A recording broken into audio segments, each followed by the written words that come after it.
Your cards, sir. Ladies and gentlemen and variations thereof, welcome to the Selectives Lorecast, a casual Elder Scrolls podcast. My name is Rotten Deadite, and with me today are... Nick. That's all you're getting. Sorry. I am James, also known as Aramithius. I'm Andrew, also known as the White Guar. And I am Felix, also known as Banu Hanamasaishi. And I just checked, and we're still on the right screen, which means I can keep going. Today, we've just spent the past two episodes talking about Vivec, and at the end of the second episode, we kind of spent some time, we spent a few minutes putting our heads together and decided we could probably do a third, so this is it. This one's going to be a little bit more broad. We were pretty specific on the first two episodes, but we're going to try to branch out a little bit. And I've got a few notes about what we want to cover today. Among other things, we are going to discuss at some point or another every single lesson in the 36 Lessons of Vivec, which might actually be the framework for the whole episode, because we can get distracted about a whole lot of things, and that the 36 lessons hits a lot of notes. So it's complicated. One thing I do want to cover that I don't really think we dove too deeply into was the idea of we might do Sermon 37, although I'm not tremendous. I haven't really done the work on 37 yet, so I don't know how much you're going to get out of it. That's part of the fun, though. Yeah. Oh, yeah. Okay, you can call it fun. Air quotes. So I don't really think we dealt in the previous two episodes about whether or not Vivec might be psychic or not. No, we didn't. Yeah. And I kind of want y'all's opinion about that, because there's already a lot of stuff about Vivec that's unique, but I don't recall any... Well, okay. I guess it depends on what you call psychic, because there are a number of characters in the Elder Scrolls Online specifically that are not psychic, but are like seers, I suppose you could say, which I guess Prophets. is technically a mystic kind of thing. But so Vivec mentions in the 36 Lessons of Vivec and in the I almost said How I Met Your Mother. Jesus Christ. What My Beloved Taught Me, which is her third's eye fire, which sounds like a third eye, which sounds like psychic, but to be honest with you, like when people talk about their third eye, they are sometimes talking about mysticism as well. So Yeah, I was going to say that third eye, if you're looking at Eastern traditions, I don't think that Hinduism has this deep culture where everyone gains psychic powers. Yeah. But it's a symbol of gaining wisdom, and I think it's the same with the fire. If I'm being reductive, the whole kind of I'm shaving my head to make way for the fire, making way for wisdom and such. It's kind of almost like the Odinite suffering for knowledge without the actual suffering, because it's a transformation in order to attain wisdom. And but what I find interesting about it is that this is an ability that Vivec supposedly had before her ascension. And if what My Beloved Taught Me can be considered to be true and not absolute, like, in-universe fan fiction or something. State propaganda. Yeah, maybe. Well, What My Beloved Taught Me is actually a very interesting document. It came out... I want to say... help me out here. Was it after Oblivion? It must have been. I forgot. Because it feels post-Numantia Intercept, which makes me think it must be post-Oblivion. Morrowind's 10th birthday would have been post-Oblivion. Yeah, so 2012. Yeah. So... It was post-Skyrim. Oh, yes, you're right. Wow. And it's actually based on a writing prompt, a writing practice from a online forum that I assume Kirkbride was familiar with or reading or active on, I don't know, that people were doing for their characters. And the questions that are fed to Vivec by, as you discover, the Nerevar, are... that's the writing prompt, that you would basically interview your own character, and this would come out of it. And so if you do if you like Google the questions, you'll actually find an archive somewhere of that forum where you can find a whole bunch of people doing this with characters that you don't recognize. And Vivec's answers to them lead you to believe that Vivec's past as a mortal was one of being a hooker and either a gang member or a gang leader, because he refers to my gang, which could be possessive or just a statement of membership. I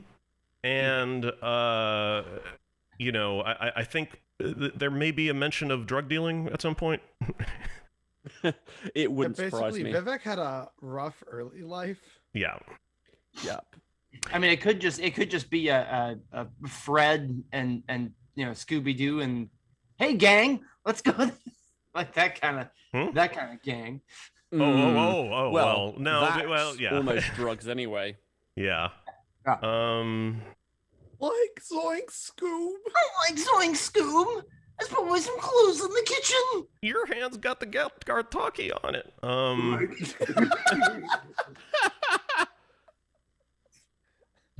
Okay. Oh, I love this cast already. No. And it does mention, for example, that Vivec has a very dim view of Amalexia and her ordinators, and House Indoril in general. But the moment Vivec spots the Gartok Padame on the Hortator's hands, Z turns complete 180 and all of a sudden starts talking in very flowery language for Vivec about how Z's going to change her name, and because we actually don't know Vivec's original name. We know that, this is also worth mentioning. I know we probably should have mentioned this in the first cast, but Vivec's name comes from Vec and Vec, which are supposed to represent the mortal Vec and the god Vec, but as the same entity, so Vivec, Vec and Vec. But the reason why... How is it said in the sermons? Like, I would take the word of Veloth and wear it twice over or something like that? Yeah, that's what my beloved taught me. Okay. I take the sigil of Vel, the V, and wear it twice. And Vel being, of course, Veloth, the culture of the Velothi, and also Saint Veloth. So we don't actually know what Vivec's original name was. We have, according to Sermon 0, we have the name of Vivec's parents, but we don't know what Vivec's name was. And it's, that's interesting. So that in fiction, every once in a while you'll get this where an author will decide to write a character that has no name. For example, if anybody here has watched Tenet, and if you haven't, please do, it's very good.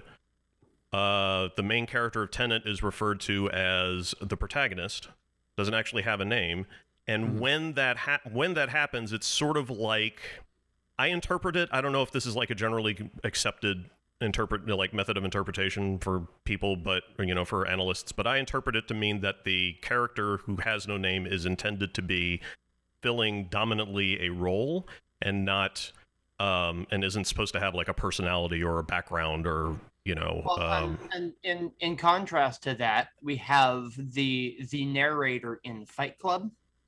Chuck Palahniuk never gave that character a name, but until the third. But then we get Tyler Durden, who's who's the only other, spoiler alert.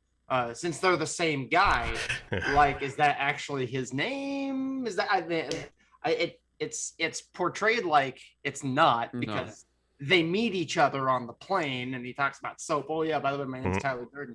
Like, if they had the same name, they'd be like, oh hey, that's my name. But yeah, they don't. So we never know. Edward Norton's character never has. I think he's actually billed as the narrator. Vivec has a dead name that never gets spoken. How do you mean, Vermin? That might be an allegory for trans people when they hate when someone dead names them. Oh, okay. Haven't heard that term. That's good. I like that a lot, actually. Yeah. Yeah, it's like when a trans person has a new name to better reflect their gender expression. Cool. Someone dead names them by using their old name, which is like, no. Yeah. Mm-hmm. So as like an example for those in chat, just in case anyone there or who watches this video in the future doesn't understand that. It's like, imagine if I decided to be trans. Like I found out, oh, you know what? I'm actually a trans woman, and then I wanted to change through that. And so I said, Felix is no longer a good name. I'm going to choose Celeste or something like that.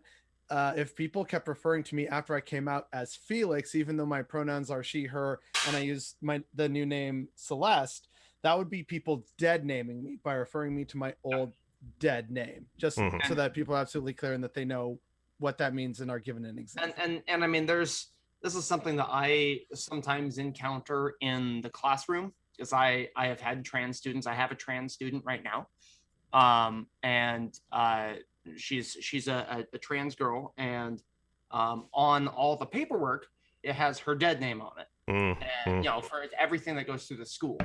And so like it's a logistical thing, but like, you know, where's that line? And you know, I handed like a report card to her, and I was like, oh, they keep dead naming you on here. And she's like, well, you know, you just kind of get used to it. I thought, wow, that was, yeah, she's like 15. that's yeah, well, you know, rough situation to kind of be in. But it is rough. Yeah. Yeah, although I don't know, it almost feels like the reverse dynamic with Vivec, because it's because Vivec is the one with the power in this situation, and Vivec is the one that's remaking her name and bringing it about that no one knows the other name. I don't know if that has any bearing on anything. That'd be like a true name. Yeah, that's exactly what I was about to bring up. Yeah. Yeah, it's remake. It's I don't know if it would be obscuring her protonymic, technically, or just making it unknowable or shifting it to be something else. But yeah, it's a question: is it a case of shifting the protonymic, or is it making the protonymic unknowable? And would it make a difference? Or is it just a really embarrassing name? Oh, like yeah. Eugene. Gertrude. I doubt Gertie. I doubt that's the case, because a phenomenon that we've seen with lots of people when they are trying to leave a bad situation is they'll take on a new name, or you know, a nickname. They'll use their middle name instead of their first name because they hate their first name. There's lots of reasons and very valid reasons for why people refuse to use their original birth name. So, like, sure, maybe it could be embarrassing, but just in terms of the broad totality of existence and examples for why people don't use names, I don't think it's often that it's because it's embarrassing. It's usually for other reasons. Well, I mean, it could even be as much as, oh, I made a boo-boo, I'm gonna move to another state, change my name, and grow a beard. Like, that's, you know, do we happen to have it's any, not that casual. Yeah. Do we have any early Dunmer records of like some truly severe vandalism? Well, that makes me wonder, like, what is Vivec running from? Wow. Okay. Y'all went, oh. Well, well, yeah. There's various ideas from that in Sermon 37, or even if we're taking Sermon 37 as the alternatives, because it's either that he died as a child, of something, and there's that fantastic inversion of he buries her mother. Rather than her mother burying here, and I'm getting my pronoun right. Nope, but you're trying. It counts. Yeah. And then you've got then he signs up to, it sounds like, be one of Tiber's legionaries. Doesn't almost. it? Yeah. Yeah. Hold on. Let me pull that up real quick. Yeah. Join the Imperial Legion, and then there's a third one that I can't quite remember. But unless the third one is just when it goes into the narrative of Coda via smoke and mirrors. But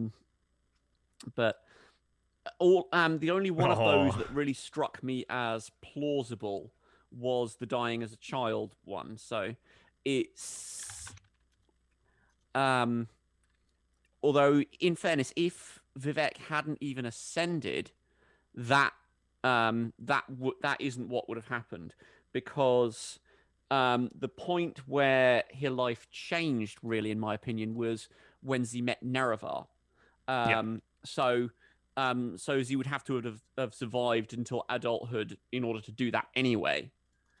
So I am honestly not sure what the dying as a child narrative is about. If it's because it's not even a possible past given what Vivec did pre-ascension.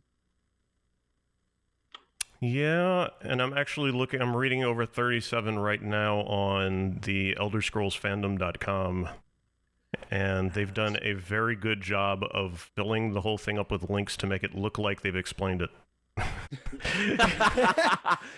Oh, I'm sorry, that was probably me. Yeah, I mean, what are you going to do on a wiki? I mean, this is as good as it can get. You can't do actual commentary in here. Somebody actually pointed out the coda encoding, which is fantastic. For are we looking at 37th? In Sermon 37, yeah. Yeah. Which I'm still kind of wiggly about.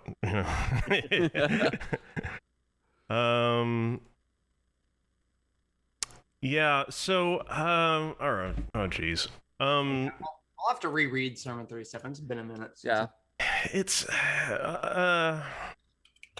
everybody get your made voice ready. Zarek Zahakran very angry. I know that did much. it? Oh, lots of things make him angry, it seems. That is true. That's like the entire basis of his YouTube channel.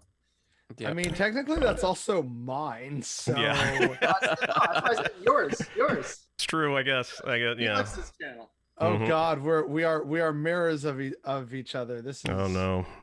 Yeah, I'm gonna have to sit with this for a while now. There's something to meditate on.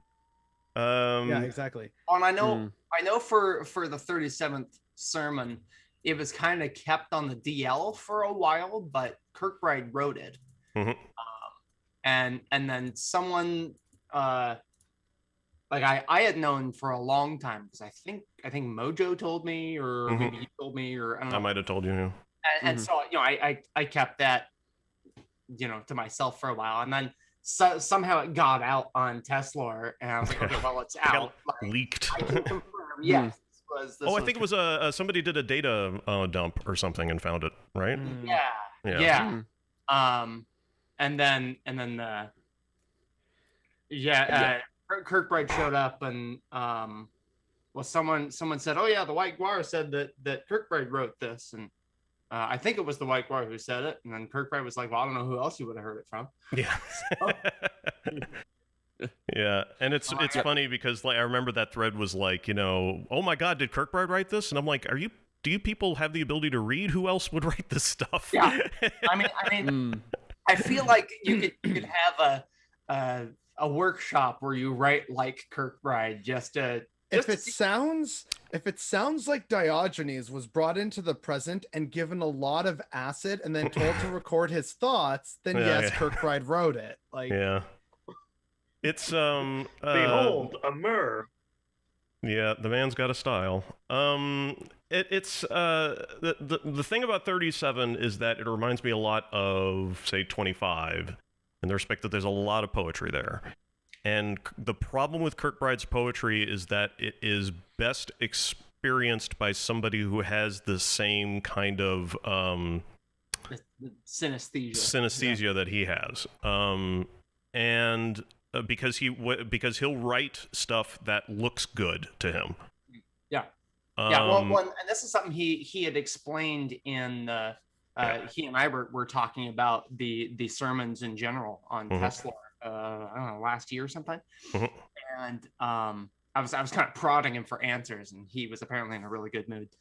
And I asked, I mean, does everything mean something? I mean, are there terms that you just kind of threw in hoping that maybe someone would draw a conclusion based off of it? Just kind of, breadcrumb sort of things. He was like, no, I mean, everything has a meaning, even if it's something as simple as, I like the way a word sounds and looks. Yeah. when spoken out loud. And then he went in to talk about his sound sight synesthesia, that he can see sounds. So it's almost like a poetry that those of us who do not have synesthesia cannot fully appreciate, which I think is like a almost a higher art kind of. I like to think of it as like a higher level of hipster. There is that. It depends on whether or not I feel like taking the piss out of Kirkbride or not. But it is. It's a type of art that's very hard. That's almost literally impossible to experience if you don't have a certain biological. Yeah. It's like us mere mortals can't comprehend. Well, like this is why you got to do drugs, kids. Well, go on an adventure. Patently not, actually. Do you guys know how like there's basically like there's a certain type of DNA strand that gives people more rods and cones in their eyes than on average, and these people can discern more colors, or the difference between colors is amplified for these people. It's a little bit like it's a little bit like somebody figured out how to make art that only shows up for those people. Or much of the work only shows up for those people, and everybody else only sees part of it, Yeah. So people don't really, will look at it and go, oh, okay, well, this is kind of lame, but they aren't equipped to really appreciate all that went into it. Yeah, and it's challenging, and also when you're trying to write a website that tries to explain everything as though there's a huge amount of deep meaning behind it, it can make your life a little challenging. Yeah. Well, and something that bothers me personally that I have to cut down on all the time. You're bothered by something you say. Oh. Yes. What's bothering you today? There's the whole meme about, all of Kirkbride's writing is because of drugs.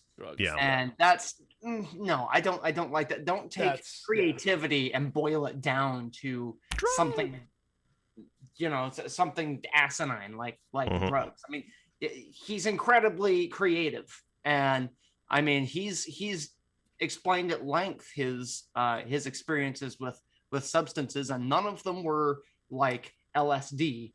Yeah. Like that's not, no acid. Like that's not what he ever did. And it's just him taking what he learned in his education with like comparative theology and his own synesthesia. I mean, that gives him a very unique yeah.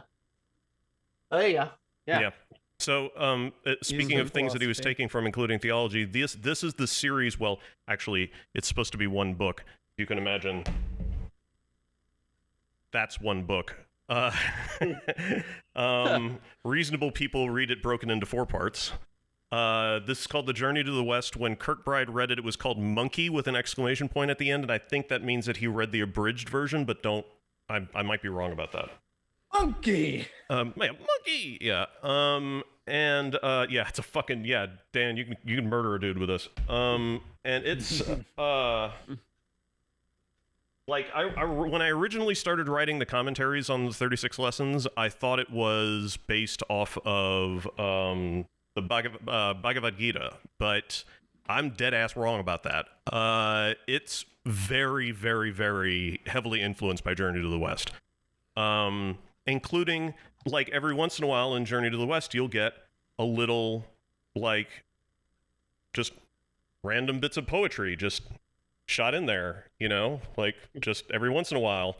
And it'll maybe be a couple of lines, or it'll be, like, a whole, like, stanza or something. And it's the same thing in the 36 lessons. Every once in a while, you just poetry out of nowhere. And, surprise! Yeah, yep. And, yeah, well, sure. I mean, the Crowley influence you get way more in the commentaries on the Mysterium Xerxes. That's very Crowley, but when you get into like exerting love under will and the left-hand path and that kind of stuff, that's all Crowley. Yeah.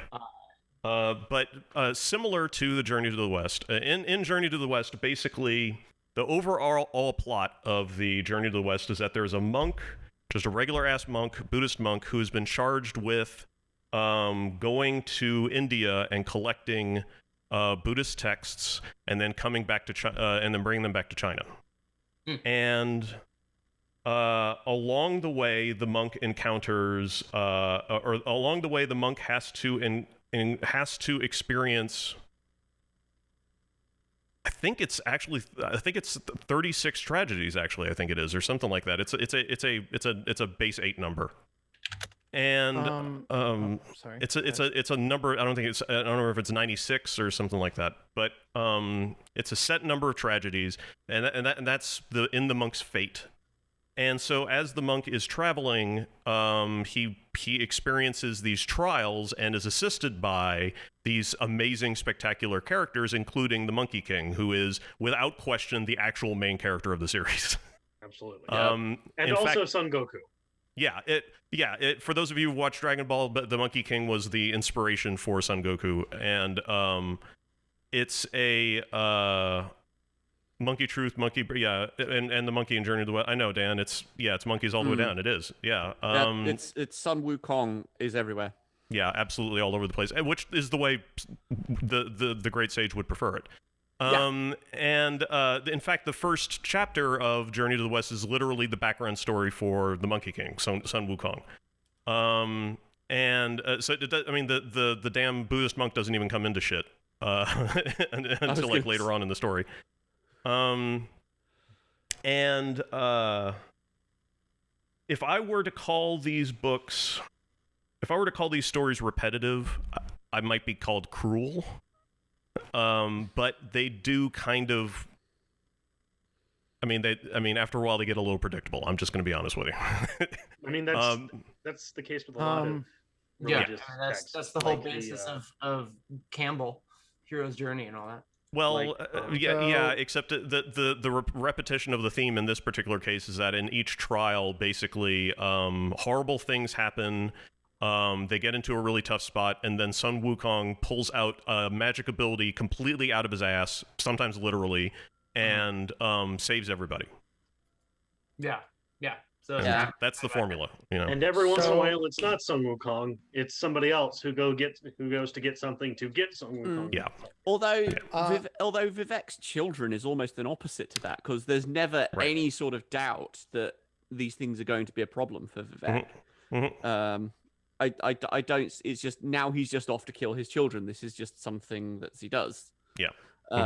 And it's just a matter. It's just a matter of course as to what they are, but and how it's done.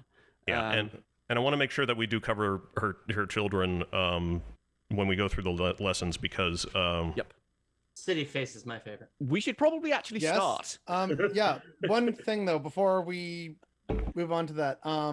So if a lot of the writing is based off of Journey to the West, then does that mean Sermon 14 is based off of the Golden Vase? Because that's another Chinese novel of like.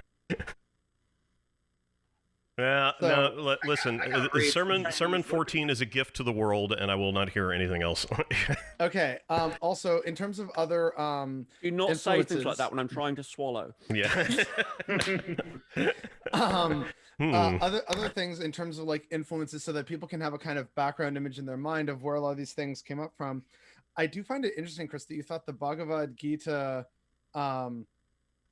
was an inspiration, like Bhagavad Gita / the Mahabharata. Because like on a level I could sort of see that, but that is also largely kind of the epic poem that explains why things are the way they are and why people's duty in Hinduism is that way. Like it's trying to justify the caste system. It's trying to justify the gods and how the universe works. Whereas if there's like other things that would actually sort of be an inspiration are the people who really get into the lore of the Lord of the Rings. That's a pretty big influence, because sort of the first bad guys, when he starts singing his own chorus outside of the like Song of Existence, so everything was music in the Lord of the Rings, and so that's another like sort of background.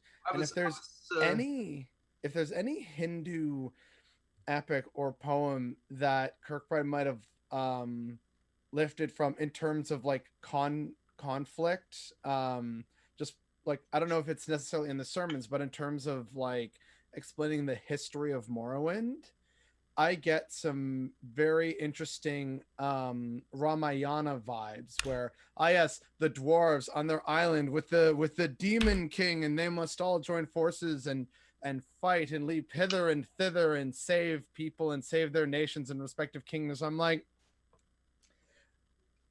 it's not a one-to-one match, but I'm like, no, but there's definitely some lifting from that, but I feel that it's very light minor lifting. Yeah.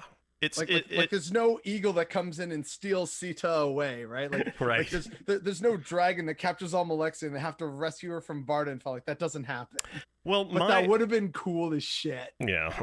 The reason why I went with the Bhagavad Gita was because of the main sort of like the main philosophy that most people draw when people draw philosophy from Bhagavad Gita is happens when Felix, help me with names here. The main character, the prince, the general of the army, Arjuna, he's the archer. Arjuna, yes, is basically being taught by a god what the true nature of reality is. And I kind of interpreted that to be like Vivec's relationship with Nerevar as a tutor, teaching Nerevar how to be a hero and what, and this, that, and the other. And that is similar, but I had not, to my discredit, I had not actually read any of Journey to the West. So if I had, I would have gone straight for this first. It's I would highly recommend reading Journey to the West just because it is considered to be one of the 4 best Chinese novels written in all of history. 1 of 5, yes, excuse me. But I would also say the same thing about like the other 4 novels. So, I mean, you really ought to. I mean, when a whole fucking multi-thousand-year-old culture says this is the best we've done. Yeah, from like thousands of years. For like, we've been around for like 8,000 years or some shit, and this is the best we've produced. You probably ought to read that stuff. Yeah. So for those unaware, the 5 classic Chinese novels are the I Ching, the Classic of Poetry, the Book of Rites, the Book of Documents, and the Spring and Autumn Annals, which are like the 5 classics.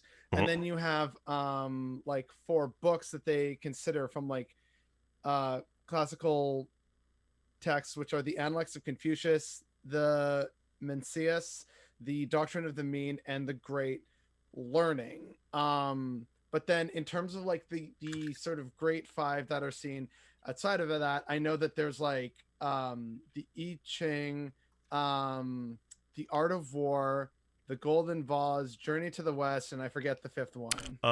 The Romance of the 3 Kingdoms. That's it. Thank you.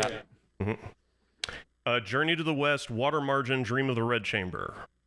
Oh, those are the 4 great classic novels. Yeah. By the way, there is a strong tendency in, I don't know if this was like a trend or something like that in China, but all of a sudden everybody was making like top 10 lists. Okay, so like, I mean, they almost invented the listicle. China did, so when they say like the 4 great classic novels, that's a different list than the 5 great, philosophical novels, or the 4 great Taoist novels or something like that. Like there are these multiple lists. But on the 4 great classic novels, it's Romance of the 3 Kingdoms, Journey to the West, Water Margin, and Dream of the Red Chamber. Now, Water Margin is largely considered to be, by every article I've ever read, to be the first and most influential wuxia novel, which is the Chinese form of fiction of like, which literally translates to, I think, flying heroes is what wuxia means, and nice. or flying soldiers. And of course it does. They're going whoosh. Wuxia. It's Wuxia, and I'm mispronouncing it badly, and please don't at me. Yep. It's Water Margin is very, very good, but I would go Jin Yong any day of the week. But all right, whatever. Yep. So all right, so let's dig into the sermons. I'm I'm gonna summarize. I'm not gonna do a line by line because otherwise, if I might as well just be reading my own website. And what the fuck is that about? So Sermon 1 dominantly. This is the famous. He was born in the ash among the Velathian Shimmer before the war with the Northern Men. That is a line that I spoke 80 fucking times when I was trying to record it for the audio commentaries that I did.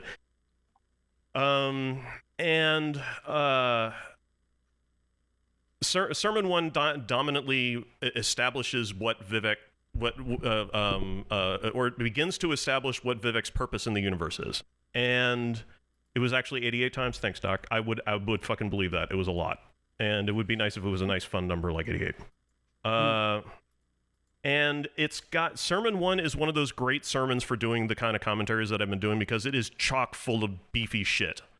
The second to last line is, "For I have crushed the world with my left hand," he will say, "but in my right is how it could have won against me. Love is under my will only." That's a lot of Crowley. A lot. The idea of the left hand is the one that crushes the world, and the right hand is the one that offers forgiveness. This is heavily related to a lot of like Gnostic and Christian philosophy of like, you know, the left hand path and the right hand path, and that's also a thing in Hinduism. Yeah, yes, and it is also a big thing in Hinduism. But the majority of actually the first like half a dozen sermons actually are kind of just setting up Vivec as a character, as a god, etc. The idea of Vivec being birthed as an egg and an image. The Nechaman's wife and all that. Yeah. And we actually get the progression of, what is it, egg? Is it in the 36 lessons? It's the where they're listing off the progression of existence as an egg, and then an image, and then it's the promise of the Sige: egg, image, man, God, city, state. That's in 25. Great. That gives me a really fun thing to do after I wrap up 24 next fucking year. And Sermon 2 just kind of continues the narrative from Sermon 1. We get a lot of sort of what I like to think of as like Vivec.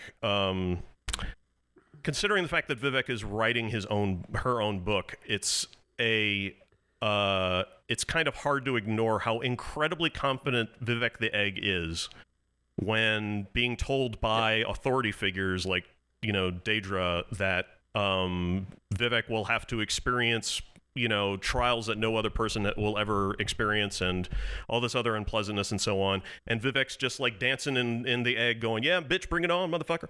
And it's like, and that is a very different character than the Vivec we get at the end of the 36 lessons. And I want to talk about that as we move on. But there is a lot of Sermon 2 is a lot of Daedra coming to visit Vivec as an egg in her mother, and saying and teaching Vivec all these astonishing things and all these amazing skills.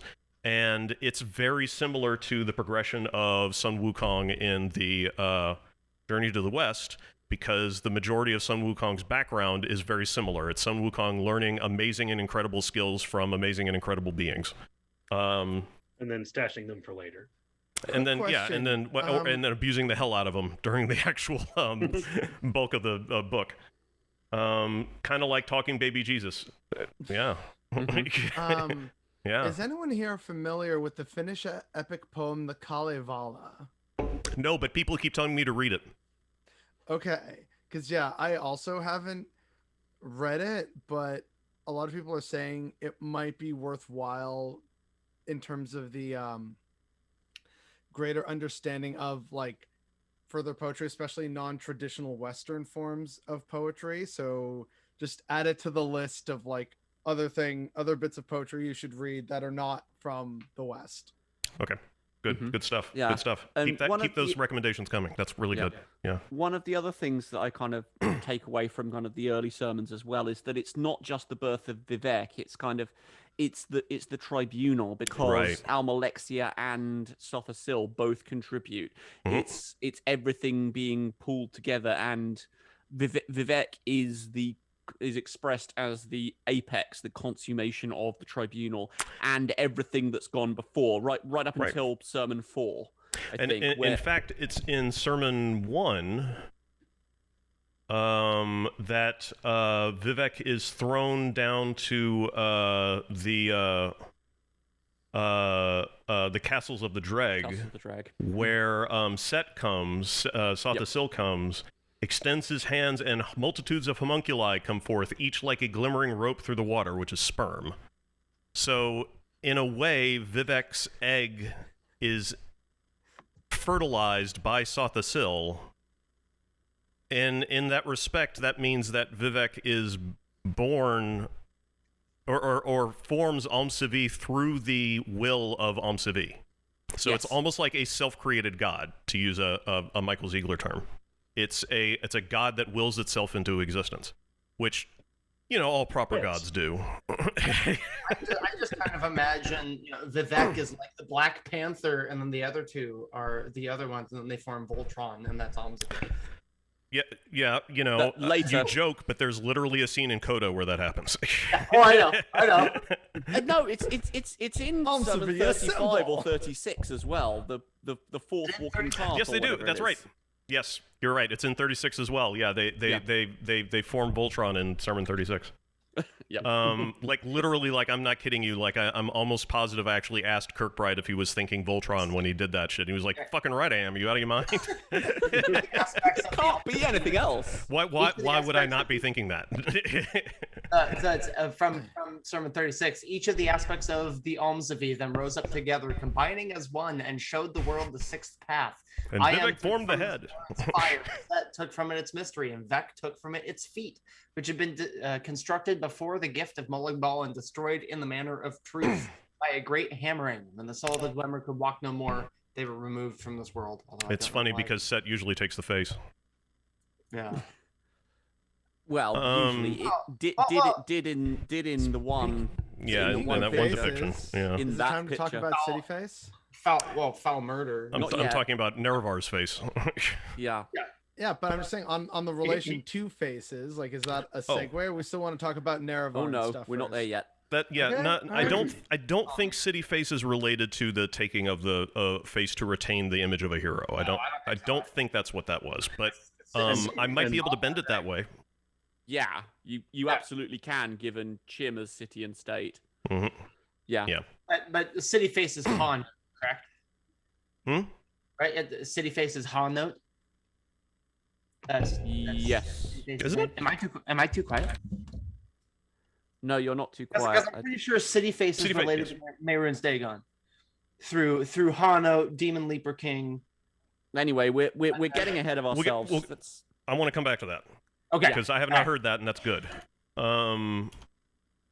Okay, Sermon 3 is where Vivec's mother gets killed, which is real fucking tragic. And it basically brings to home how absolutely awful the Dwemer are, and how hilariously they talk. And it also lists off the 8 known worlds, which don't line up with any other model of astronomy that we have in the entirety of the Elder Scrolls. Nope. And there's actually, I asked Kirkbride about that, and he said he actually had something in mind for that, and he can't remember what the hell it was anymore. And so every once in a while, yes? No, James first, then me. I was going to say one of the things that I was curious about with how the Dwemer was speaking was they say something along the lines of the Kaimer have something like the thing that we have.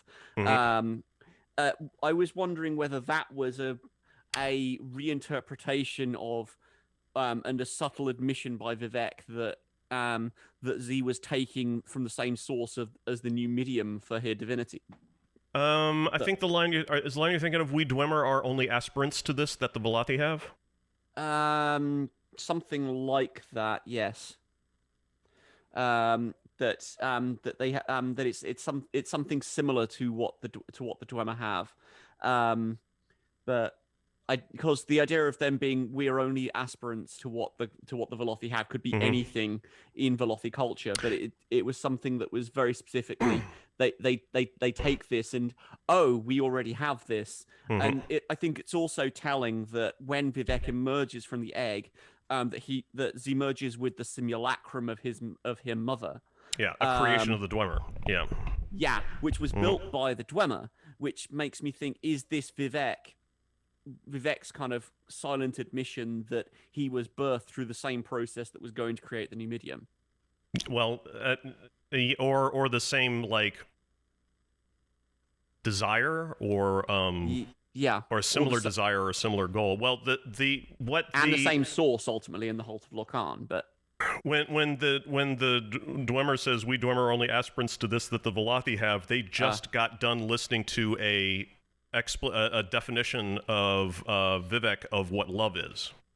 Okay. Okay, so I'm actually really glad that you brought this up, because I don't think I did a very good deep dive on this in the commentaries, and I probably should. There's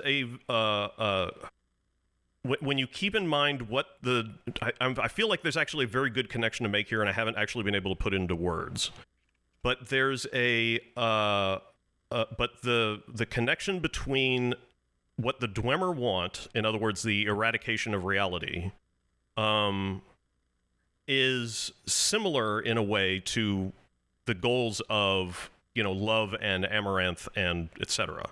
In the Crowleyan sense.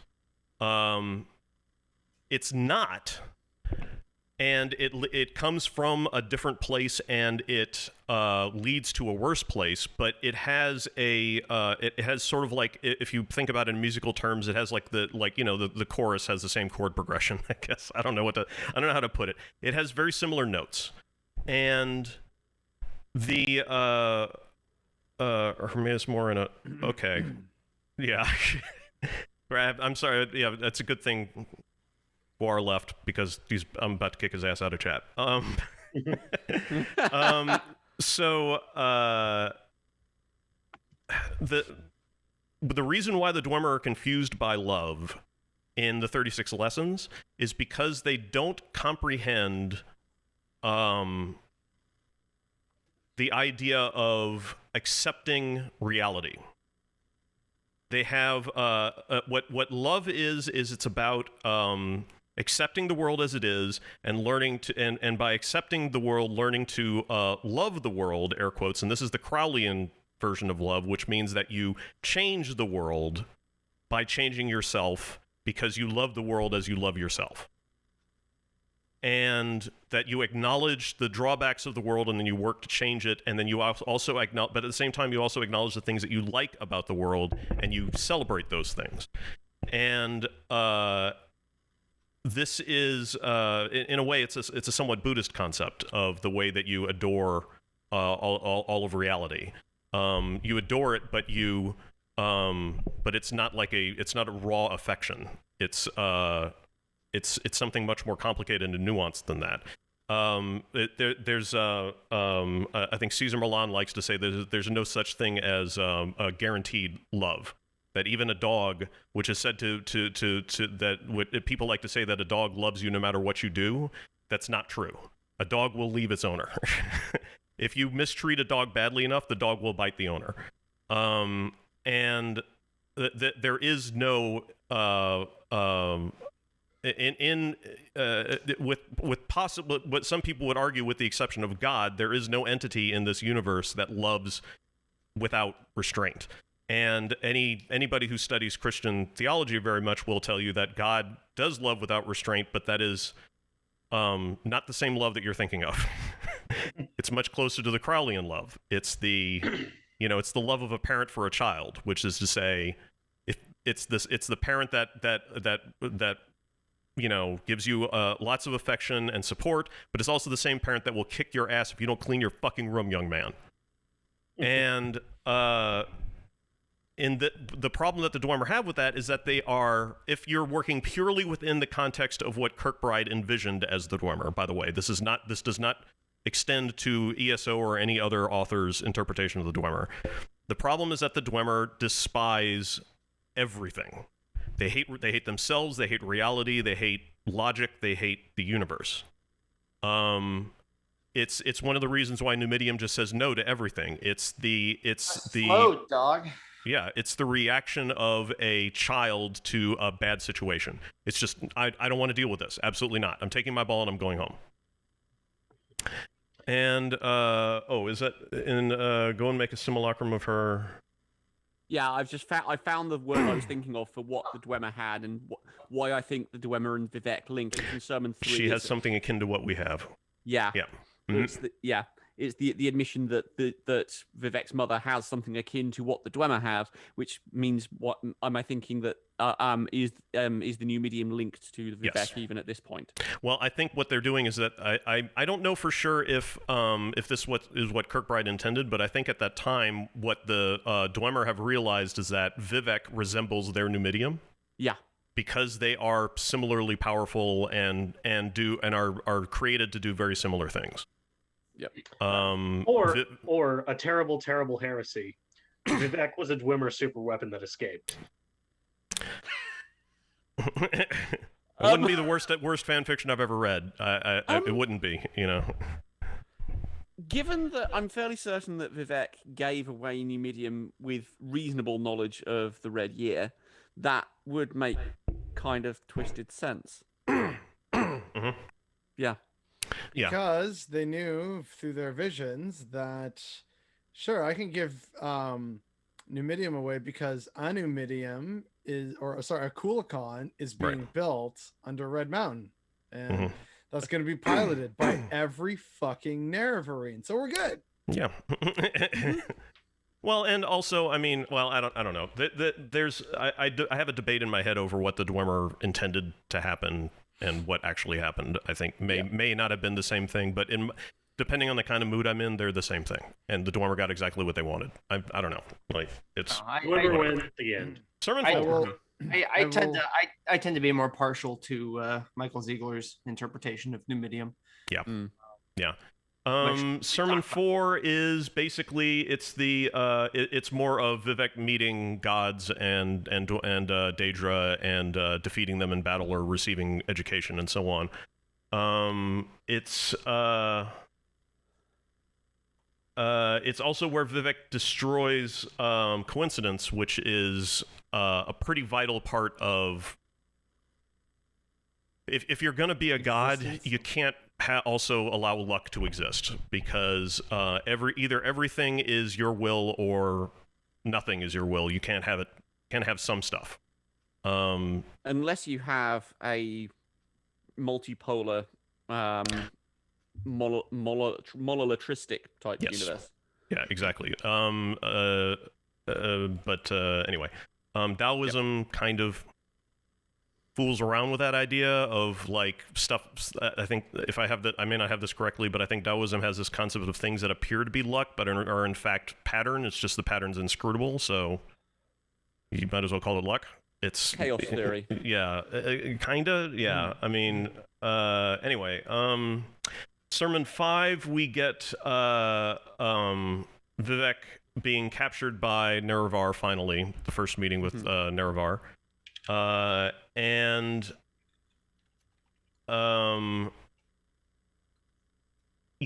by and large, that's about it. It sort of establishes what Nerevar used to be doing before Nerevar was the Hortator, which was apparently he was a guard for some merchants. And I don't think it mentions. Nerevar's doing business in Indoril, but I don't know if it mentions if Nerevar is actually with House Indoril at this point. I think Indoril is one of his names. Yeah, I know, but is that mentioned in? Because I think Nerevar himself was of House Indoril, but he was from the Mora family. Yeah. Okay, because I remember hearing it that he was from House Mora and then married into Indoril. Yeah, something like that. I think that's the way it worked. Yeah. I think through dialogue in Morrowind, he's referred to as Indoril Nerevar. Yes. I think Indoril would be like his surname or clan name or house name, but then Mora, so he would be Muthsera Indoril Mora Nerevar, or something like that. Muthsera Indoril Nerevar Mora, something like that. I don't know. Yeah. Indoril Nerevar Mora is the only order I've heard when all three of them come out. Yeah. Sermon 6 is one of the one of the various sermons or lessons that Vivec hands to the Hortator, which are sort of like a collection of ideas. And they're very complicated. If you want an actual explanation of every line, I've pretty much sussed them out in the New Whirling School. But this one was a particular challenge because we have the first parallels between the sword and the word, which then get echoed in the first half and the second half of a person's life, which we've discussed, James, I think, in terms of Jungian psychology, and there's another one for you guys to check off.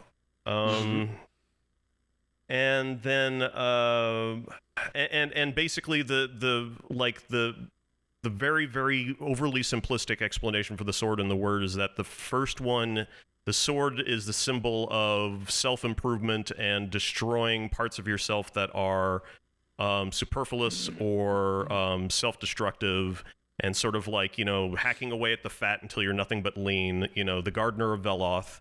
And then the word is finding, using the skill and ability that you created in with the sword to accomplish a higher goal, basically. So if you think about things in terms of a warrior, you have the sword as training, and then the word as service.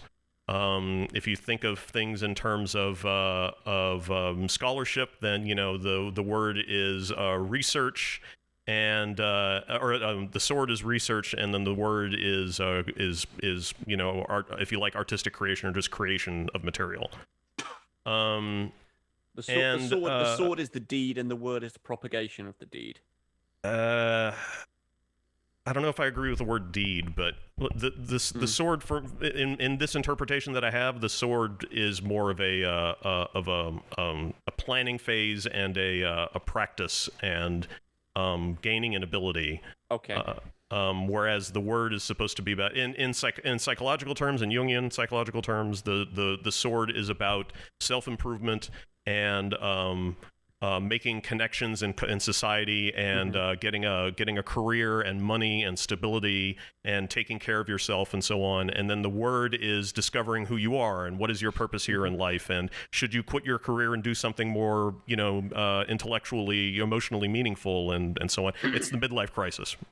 I'm gonna have to go back and check that and see if it all marries up with the preceded by a wolf, preceded by a sigh. Yeah, I couldn't quite get it.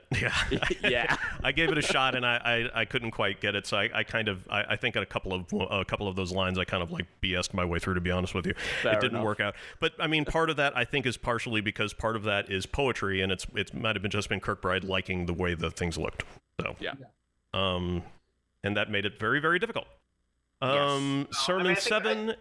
I think there's something to be said for looking for meaning in something that doesn't necessarily have any intentional meaning. I mean, I think there's... Oh, that's been covered at length on this show. Yeah, it's literally all we do. That is this show. The ability to infer significance in a thing devoid of detail. Yep. Haskell makes a commentary on this in the Shivering Isles expansion. He's like, "You stupid mortals." You find meaning in everything. Yeah, it's fantastic. And Sermon 7 is a very sort of Journey to the West sermon. It's about, the enemy talking about what a massive fucking badass the main character is, and talking about all the various legions and pennants and so on that the enemy has, and then the enemy, then somebody in the enemy basically turns around and goes, "Yeah, but have you seen that Sun Wukong motherfucker? We don't stand a chance." And that's the end of the the content, basically. That's the whole of the lesson, is all these badasses looking at each other going, "Oh my god, we are boned." What the hell is that? Yeah. It's also the introduction of Nerevar gonna win. Yeah, it's also the introduction of Nerevar's Gartok Padme, which is the first time that we hear about that. Which, of course, kind of translate to Hands of Change or Hands of Padme or that kind of stuff. Black hands. Yeah, it's a mark of power. There's a lot of questions you can ask about whether or not Nerevar was born with this. Was this even an actual thing? Was it a tattoo that he got? Did he just have those bitchin' cool gloves? I don't know.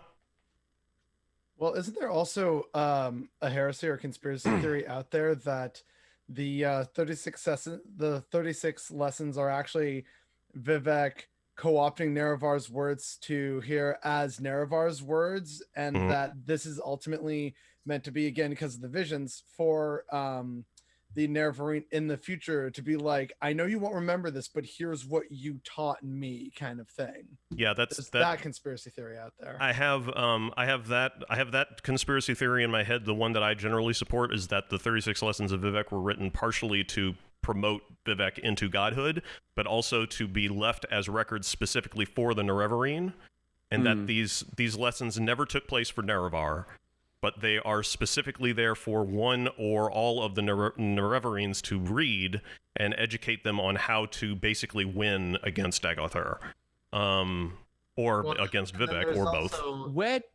There's also Vivec's admission to murdering Nerevar. Yeah, is also in the 36 Lessons. Where does if it's a manual for the Nerevarine, where does Sithis fit into this, the book? Because that explicitly says go into Dagothar as a friend. Yeah. Because I'm convinced that Vivec wrote that, and that going onto Dagothar as a friend is not what it says on the tin. It's saying go there, deceive him, trick him, do whatever you have to get him on side, and then secretly murder him. Sort of, but the rest of the content of the Sithis book, I think, disagrees with that. It sort of suggests it's sort of an explanation of, keep in mind the book Sithis was written by Kirkbride, and everybody writes Sithis differently. Kirkbride writes it as like a hatred of humanity, of culture and everything, you know, of all mortality and anything that people have anything to do with.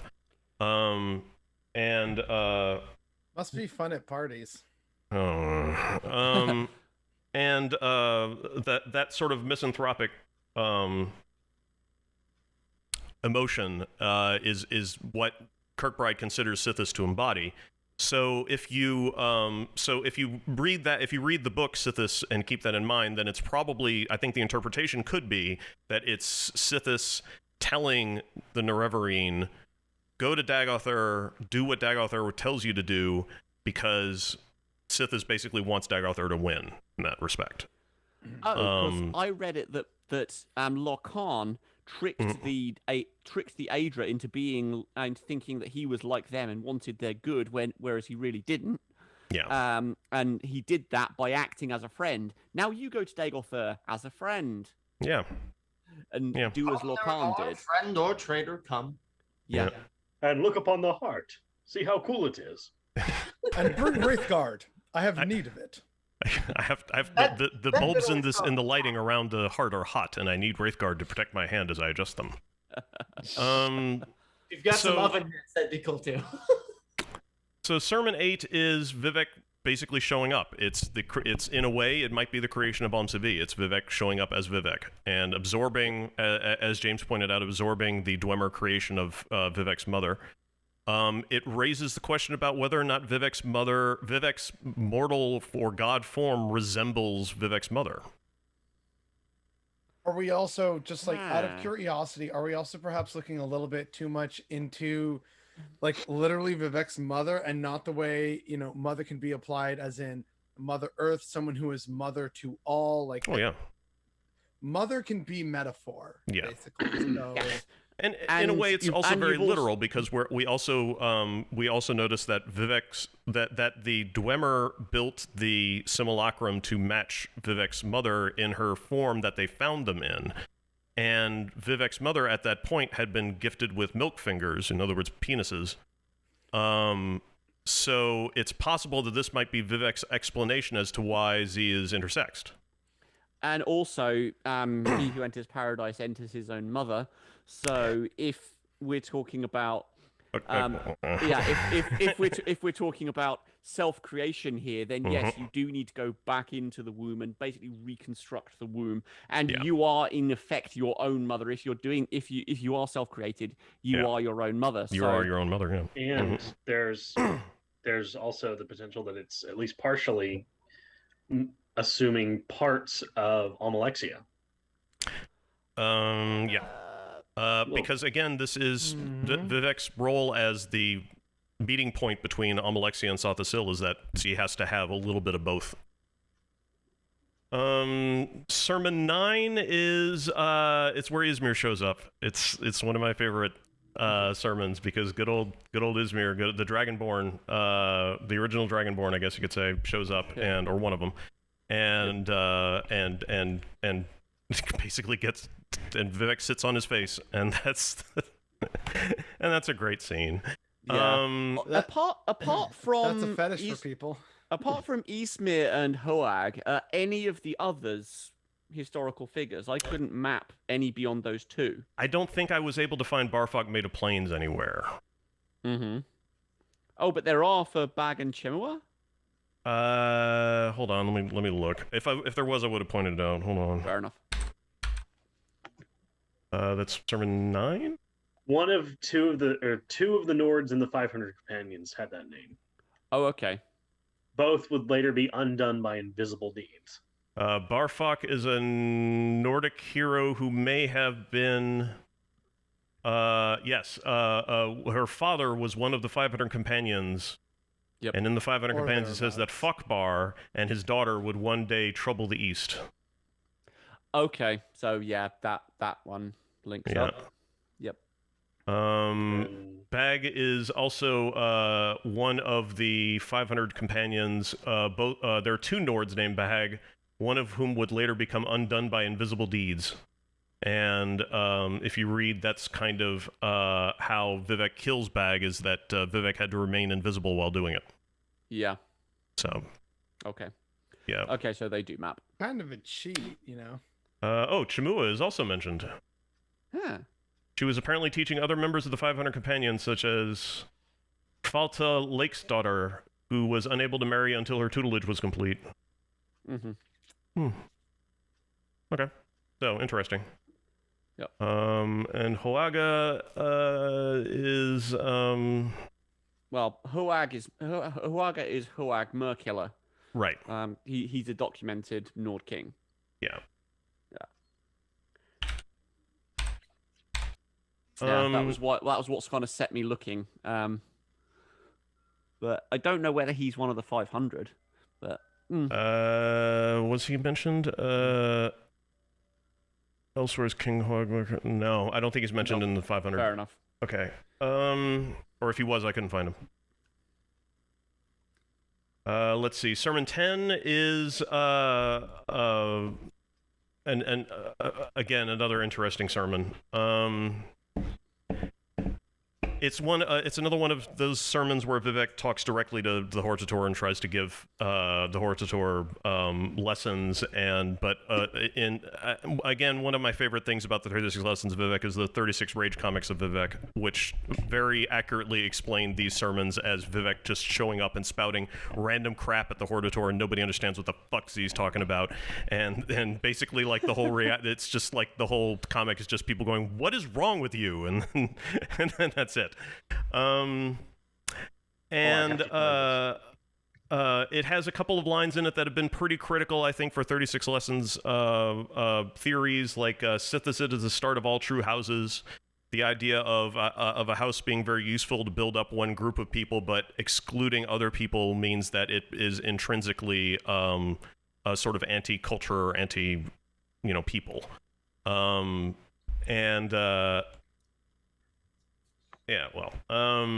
Sermon 11 is, it's very hard for me to run through these this quickly without thinking about Sermon 29, so the sooner we get to that, the better, I think. Sermon 11 is more of Vivec, it's more of Vivec speaking directly to the Hortator. And these are actually, the first of 3 lessons of the 2 ruling kings is what Sermon 11 is, which is appropriate because 11 is the number of the master. Yeah, and Sermon 11 features, I think, most predominantly in Coda, with what Jubal does. Mm-hmm. Yeah.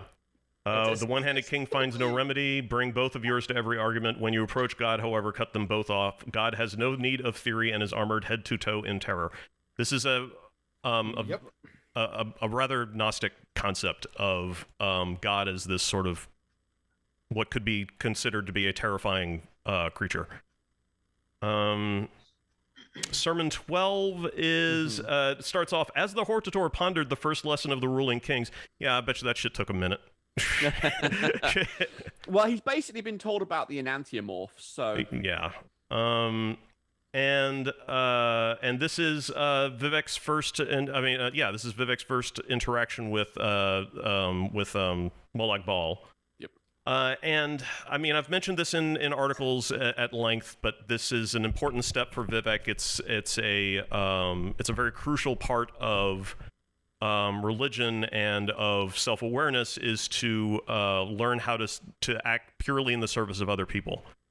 And this is just probably the most astonishingly violent way I can think of doing it. It's pretty awful.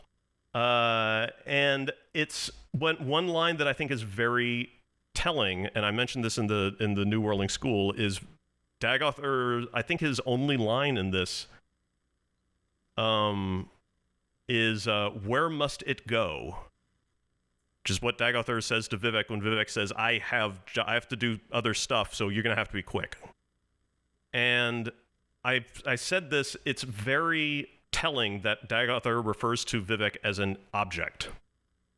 And that's very sort of telling with Dagoth, Molag Bal, excuse me. That Molag Bal refers to Vivek as an object. I think that's very telling in Molag Bal's psychology. Sermon 13 is the sermon that Vivek delivers to the Hortator literally in the middle of the Pomegranate Banquet. That lasted 80 days and 8. So there's your number 88 for you. And it's... the Pomegranate Banquet is... I think I spent some time talking about the symbolism of pomegranates, but I didn't really arrive at anything that I felt was good. I'm still sort of dissatisfied with it. Well, what's dissatisfying? Because I may be able to help out with that. I would love to hear about it. So, actually, I don't think I explained anything about it. Okay, so basically, in terms of several ancient epics, most notably and famously, the Garden of Eden Christianity, though it's the apple of knowledge in the Garden of Eden, it's often believed that it was originally a pomegranate. And that idea of consuming, the fruit of knowledge is something that you also see in various other epics. Like I think actually, like in the Norse myth, there's the well of knowledge that you can drink from, but in exchange you have to leave something behind there. I forget what it is in Hinduism, but there's another fruit that's like, oh yeah, this helps you see things. There seems to be something of an association between trees and giving some kind of significance towards life. Like Buddha found enlightenment over an Ashoka tree. Well, huh? Well, from like an agricultural perspective, most crops take only a season to grow, but fruit trees take years and years and years to start fruiting. Yep. Mm-hmm. Yeah, I should also point out that the Christianity, I don't think it ever points out what fruit it is in the Old Testament. I mean, depictions might have it as apples or whatever. It's just a fruit from the tree of the knowledge and good and bad. I did a very cursory Google of pomegranate symbolism. Yeah, I tried that Persephone. too. yeah. I mean, the first ones are, it's a symbol of life and fertility, which makes sense if it's like a fertility. wedding, a wedding ceremony, and death as well, because it's associated with Persephone. It's also a symbol of power and blood. And we cut Felix off most magnificently. Yeah, power and blood. I mean, that sounds like Molag Bal straight up. Yeah. Let's see if this suddenly off topic gets me a bingo. No, but there is this idea, especially in numerous religions and mythologies from around the world, that the consuming of fruit provides some kind of knowledge or gift or power. I think there's like a Zuni myth, like the Zuni people of the southwestern United States, where like there's a trickster coyote, and stop me if this sounds familiar, tricks a Zuni woman into consuming the fruit, and like either that makes her pregnant or it makes her aware that she is a woman. Like there's always something about the fruit of knowledge or some kind of fruit that will give you power. Eat this, you will live forever. You will see visions. There's something about fruit and temptation and reward that is seemingly universal across mankind. Yeah. So that would at least beg the question of, why is that the case beyond the typical, oh, you damn kids, get out of my apple orchard. Yeah, those aren't your fruit. Like, aside from angry, crotchety old people, what is the significance and why does that arise? And across so many cultures, whether they're from, the jungles, the deserts, the temperate plains, like, why is that a thing? Man, I don't beyond know. just, beyond just the agricultural reasons of it takes long for fruit to happen. Yeah. What's the symbolism behind the consumption of fruit? Plus, fruit is wild almost, because I don't think fruit was cultivated in the same way that you get for wheat and whatever until later. If I could be horribly wrong, but that's my gut feeling. We've actually been cultivating fruit for a long ass time. Old bananas have impossibly large stony seeds that break your teeth. Okay. And they're mostly seed. Yeah. Have you seen an original banana? It's crazy. I'm very much speaking out my backside here, but my best guess as to why fruit is always treated with this kind of spiritual reverence by a great many cultures is that a tree and its fruiting represents all the various aspects of life, which is why a lot of places have trees of life, because it seems to die in the winter. In the spring, its blossoms come forth in incredible beauty. And then some, magically, because we didn't understand pollination for the longest goddamn time, magically the fruit is produced through divine ordinance. It's almost a form of magic, and it sustains you. It's another life literally sustains your life. And if you bury that fruit, another fucking plant shows up. Yes, and then it dies back, which is why so many other nations and religions and cultures have this idea of flowering and growth, right? Like what's the really weird yet hilarious analogy that they use for women who first begin menstruating? Oh yeah, my girl is in the flowering of womanhood or something like that. Like, there's some weird they say, right? But again, that sort of symbolism of growth and spring and leading to fertility and things like that, that's what it represents in terms of broad cultural mindsets, which is why there's such a universality to it. But again, that's just my interpretation. I have zero data to back this up. Welcome to this cast. Yay. So Sermon 15, it's the Charmate. There you go. It's the introduction. My question before we leave the Pomegranate Banquet entirely, did it actually? Well, the bold question is, did it actually happen, or is it if it's a metaphor? What is it a metaphor for? What's the stuff going on behind the curtain? Well, what's going on behind the curtain? I always think there has to be something to do with Moatra and trauma and being a thing, but beyond that, I have no idea. Well, it is, because in the end result of Sermon 14 is that Vivec gives birth to her children, which represent the flaws of Vivec. Yep. Everything about Vivec that needs to be created so that, or that needs to be purified or changed so that Vivec can attain a higher level of godhood, or just godhood, period. Whether or not if Moatra is supposed to represent the trauma of this event, it just fits in with what the purpose that Vivec's children serve, which is they are horrible things, or aspects of Vivec, or as like the things that happen to you make you who you are, and so are therefore part of you.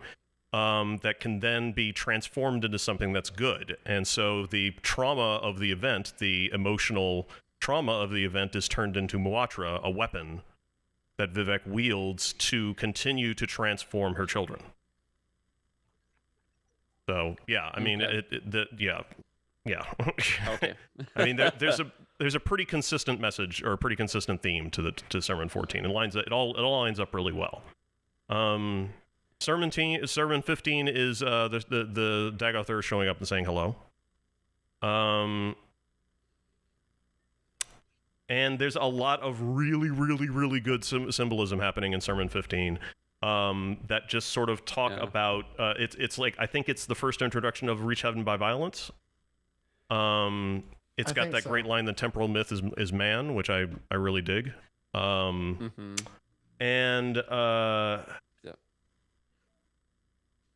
it might also be the first mention of Chim. No, wait, no, that's right. That comes from in 14. That's 14, yeah. And so we've got Sermon 16 where Vivec shaves her head, and Nerevar misinterprets Reach Heaven by Violence and goes out to fight a moon, which is awesome. It's me, Lorcan! Yeah. Reach Heaven by Violence. Fuck you! And then grabs an axe, which I'm sad to say we never get in any game. I would love to get Vivec's axe. We'll get it when we get to the moon. Axe. Let me ask you a question. Yeah, mind if I ask you a question? The grammar nerd in me is screaming. I know, right? Sermon 17 has a bunch of inside jokes. Like the edge of the world is made of swords. No, it's the bottom of the world's teeth. I took that line plus a few others and kind of made up this wonderful piece of heresy about how the entirety of Nirn or Mundus in general is a giant gaping maw that devours souls, and well, it holds up okay heard if of you the squint. Yokin Monomyth and how Sept everyone on the dead skin ball? Like, isn't that also a reference to basically a graphical bug in Redguard? Yeah, I've heard that too. Yep. Because there's a way where you can. Yeah, you can go all the way to the end. You can walk over the water like Jesus and go to the edge of the world, and there's just like ocean starts pointing upwards, and you're like, huh. Yeah. Let's see. The Earth Bones. Yeah. Dan Jaguar. Dan Jaguar. Dan Jaguar. I can't read clearly. What was that about being grammar? What? Yeah, has pointed out that head shaving is apparently coping mechanism. Common trauma response. Very good. Yeah. So it's to make way for making way for the fire. Also, shaving or the cutting of hair is often seen in Eastern philosophy as beginning anew and starting a change in order to reacquire one's is that why, going on a journey. Is that why when women go through a really bad breakup, usually they cut their hair? Get it? Yeah. Sure, why not? Power to them. My wife did that when she got divorced from her last husband. So she cut her hair and dyed it like a dark red. And it's like being a different person. Yeah, it's a way of changing who you are. Let's see. So then explain this when I have just... Wow, dude. Dun, dun, dun. That's beautiful. This is my fire. That's statuesque. Let's see. So Vivec and Nerevar kind of duel for each other, and they duel with each other, and it doesn't go well for Nerevar. No. Sermon 18 is pretty critical because 18 is Vivec's number, and Sermon 18 is basically Vivec's. It's the sermon that's the most about Vivec, I think. Hang on, 18. That's 3 times the wise. It's 6 times the wise. Yeah.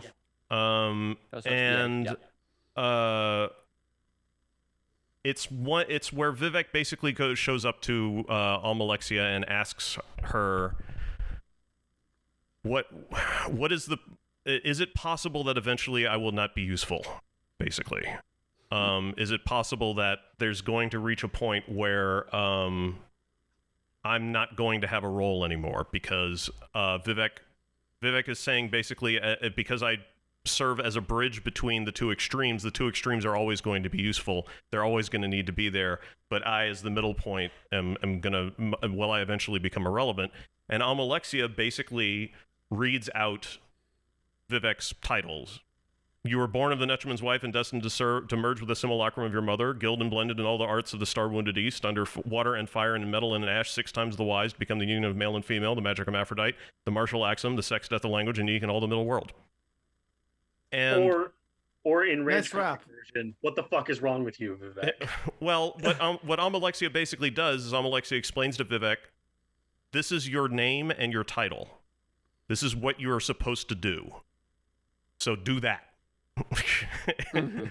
And it's relevant. It's the reason why this shows up in Vivek's sermon is because it's Vivek learning what her purpose is, what her title is, and what her role in the world is, if not her destiny. It's at the very least, this is your job description. It also sounds incredibly self-centered. I mean, all of those magical things of unique in all the middle world. It kind of says, yeah, you are the point upon which the world turns, is kind of the takeaway I have from all of that. Well, and it's one of the reasons why Vivek has such a hard time dealing with the events of the 36 Lessons of Vivec and the events of Coda in general, is because Vivek, all the way from the moment that Vivek was born as an egg, it seems to Vivek, and to be fair, this is a reasonable assumption when you read the 36 Lessons, that the entire world revolves around Vivek. Yeah. So why doesn't Vivek fulfill the purpose of the world and become the Amaranth? And that's in my opinion the thing that sticks in Vivek's craw the most and keeps Vivek from indeed becoming the Amaranth.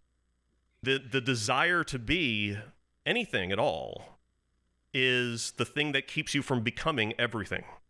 Yeah, why can't I be all the things? Yeah. That's Is why. what this sermon is. A Buddhist monk who's frustrated that they can't become enlightened will never become enlightened, because you only become enlightened after you give up the desire to be enlightened.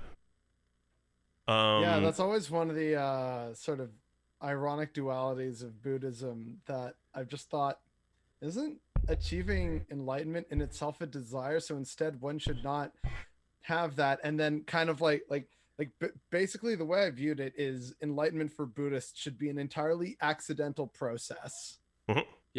Yep. And yet That's instead exactly right. there's so much no, you must study, you must meditate, give up all earthly attachment and stuff. It's but then that kind of just isolates you from a lot of people and the reality of the world and all its complexity. Yeah. Yeah, And you must go work at Chili's. which is why you get all of those kind of parody Buddhist monk tales of the novice swept up the horse dung for 58 days, finally said, "Screw this, I'm going home," and threw his brush down, and then the master smiled. Yeah. Sort of thing. And that's actually so that reminds me, I don't know if people here are big fans of the webcomic artist Saturday Morning Breakfast Cereal, otherwise known as SMBC. There's this great older comic of theirs where it's a picture of the cops and they're saying, it's just tell us what you want, and then the black shadowy figure inside this building says, "I desire nothing, haha," and the caption just reads, "I hate it when the Dalai Lama takes hostages." Yeah. Yeah. And that's I mean that's the paradox that Vivek seems to struggle with in this, is that Vivek has goals and you can't really do that. The answer to how do you obtain enlightenment without trying is just exist. Just do what you're supposed to be doing. That's the point of your, I guess your dharma is, if you're living your life properly in a way that will allow you to achieve enlightenment, then you're just doing what comes naturally to you, and you're not trying to achieve a goal that's out of your reach, or you're not really working with the desire to do anything. And that's where that that sort of sweet spot exists. And one of the reasons why people who try very hard to become enlightened will never become enlightened is because they can't get used to the idea. It's like, I mean, it's something I think Jubal kind of hints at in Coda, which is not everybody gets to be the main character, you know.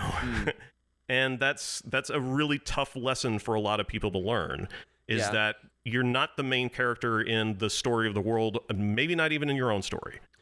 I'm fairly sure that Sothasil actually says that Vivek kind of desperately wants to become a prisoner almost. Yeah, exactly. That's somewhere in ESO. And that's, I think Sothasil says something very much like that about Vivek, is that Vivek wants something to happen, but the thing that Vivek wants is the thing that you can't get by wanting it. And we see, and when I say that, like, we see, like, the evolution of Vivek as a character, this is, Sermon 18 is kind of that turning point for Vivek, where Vivek finally realizes, I'm not gonna get to do the stuff that I want, that I thought I was gonna be able to do when I was young. And we start to see this very different personality in Vivek. And the sermons just prior to Sermon 18 are sort of like, you start to see Vivek going a little bit dark with the shaving of the head and so on, where Vivek's finally starting to get a little frustrated, like, why hasn't this happened for me yet? You know. And then does he and where's the Book of Hours in all of this? Like, the Book of Hours is kind of the culmination, but I'm never sure what the Book of Hours is. I don't remember. I think I had an explanation somewhere. Oh, I think I think that I said that it referred to the aura or aura, I think, or something. Hold on, let me find it. Slip. In the meantime, Slip9419 in chat has found the quote from Sothasil that I was vaguely remembering. Vivek craves radical freedom, the death of all limits and restrictions. He wishes to be all things at all times, every race, every gender, every hero, both divine and finite. But in the end, he can only be Vivek.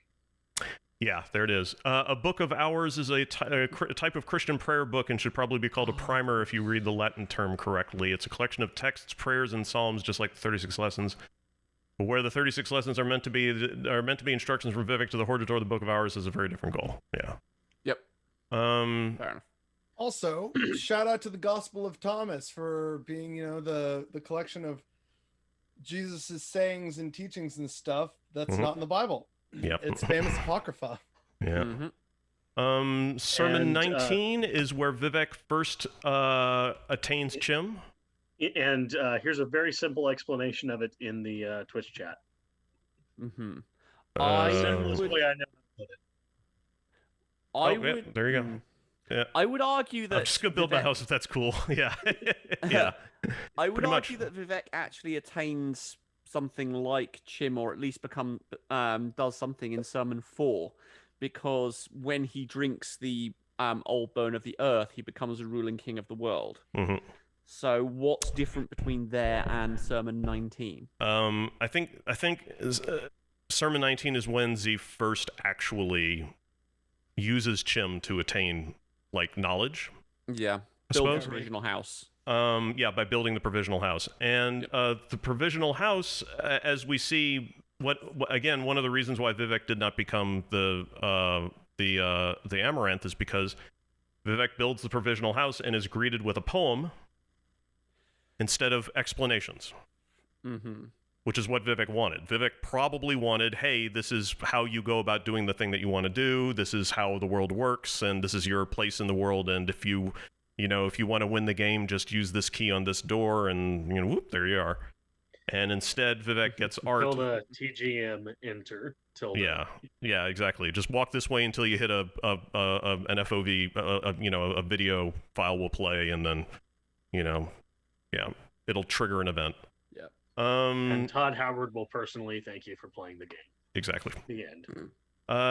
Sermon 20 is Vivek going out to murder her first child, Moon Axel, which is important because this is where we start to establish this pattern that we have in the 36 lessons of, the difference between straight rods or straight lines and curves, or the idea of applying law or rules or or desire or will or whatever to a very abstract concept, which is echoed in the creation of Mundus with the gift limbs of the Aedra applying natural law to chaos so that reality can form. And it's and that's largely the point of Moon Axle, but Moon Axle is also coincidentally, Sermon 20 is also where we get the creation of the new whirling school, which is nice. Or the first whirling school. Yes. And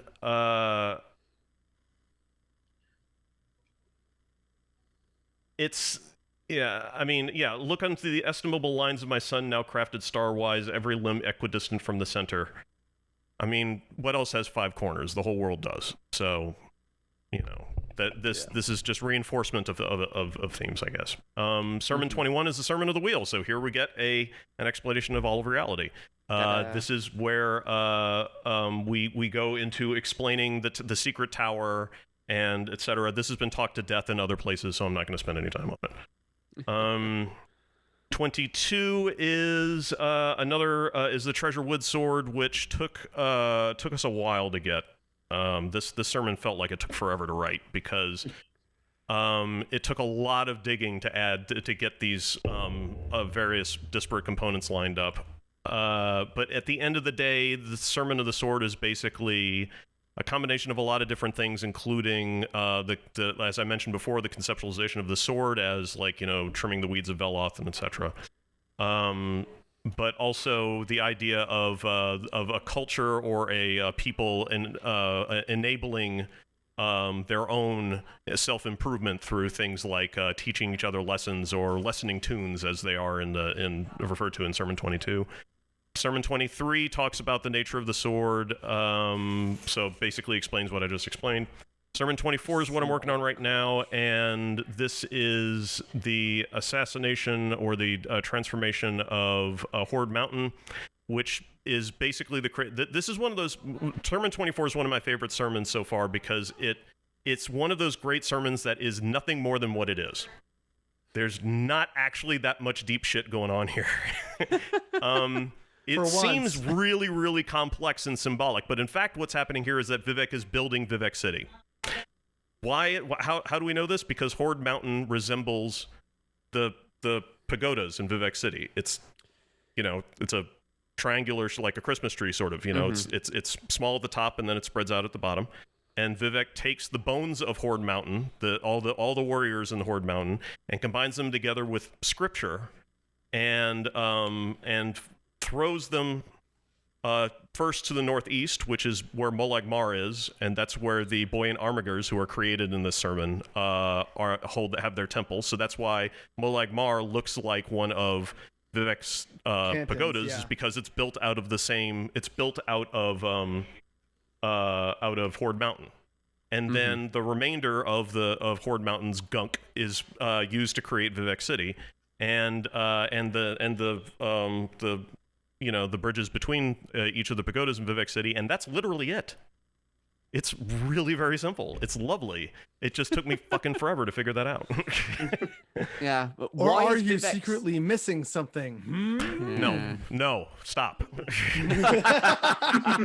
I'm nearly done Perhaps with the you sermon. should spend a few more months analyzing it. Well, the good news is Sermon 25 is not going to be that complex. I've already pretty much got, the majority of Sermon 25 is poetry. I've got the Promise of the Sige worked out, egg, image, man, god, city, state. This is literally the procession of Vivec in the 36th lesson. But why is that the progression from man to city and state? Is that just an expression of what gods serve, or?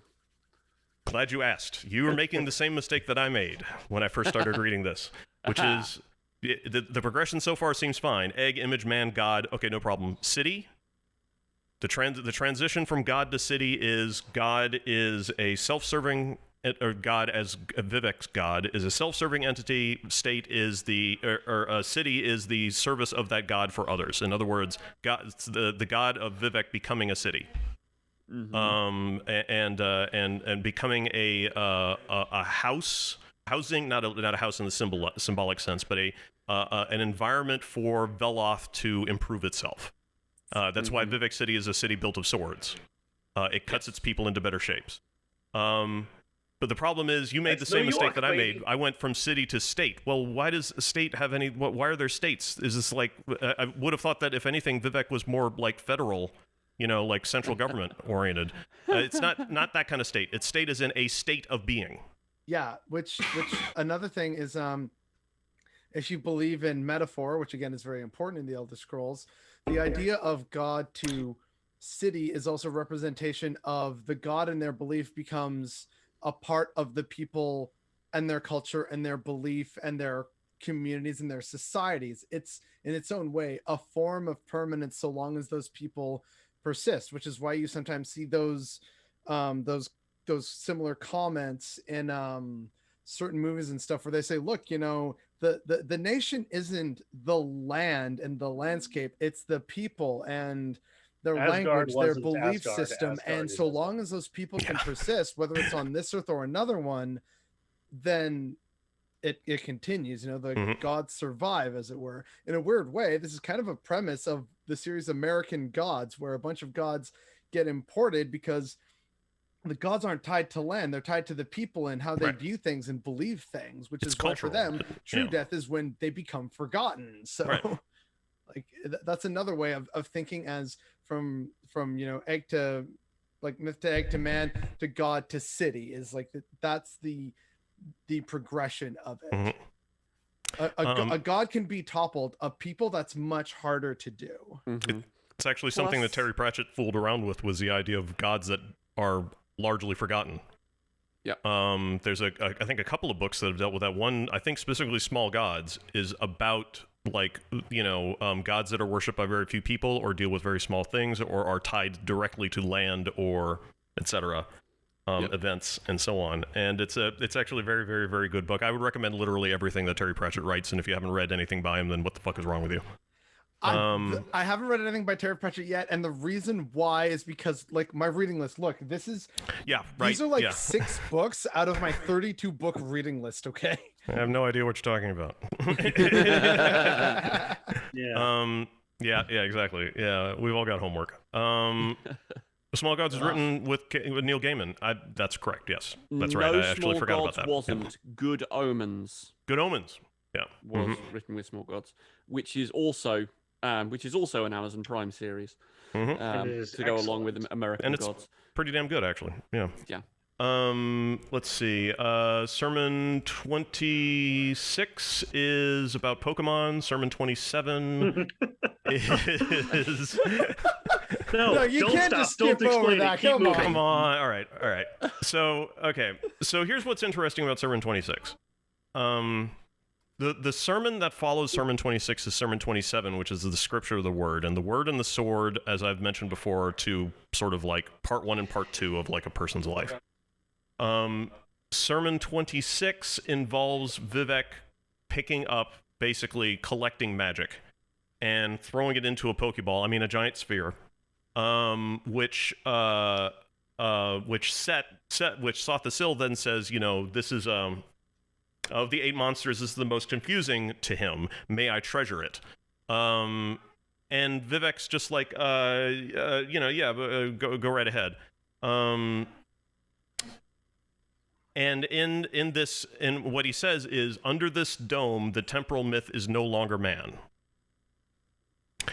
So that's got like that is effectively might be what it might be saying is under like within the collection of the various magics and demons that Vivec was collecting, all collectively underneath this containment,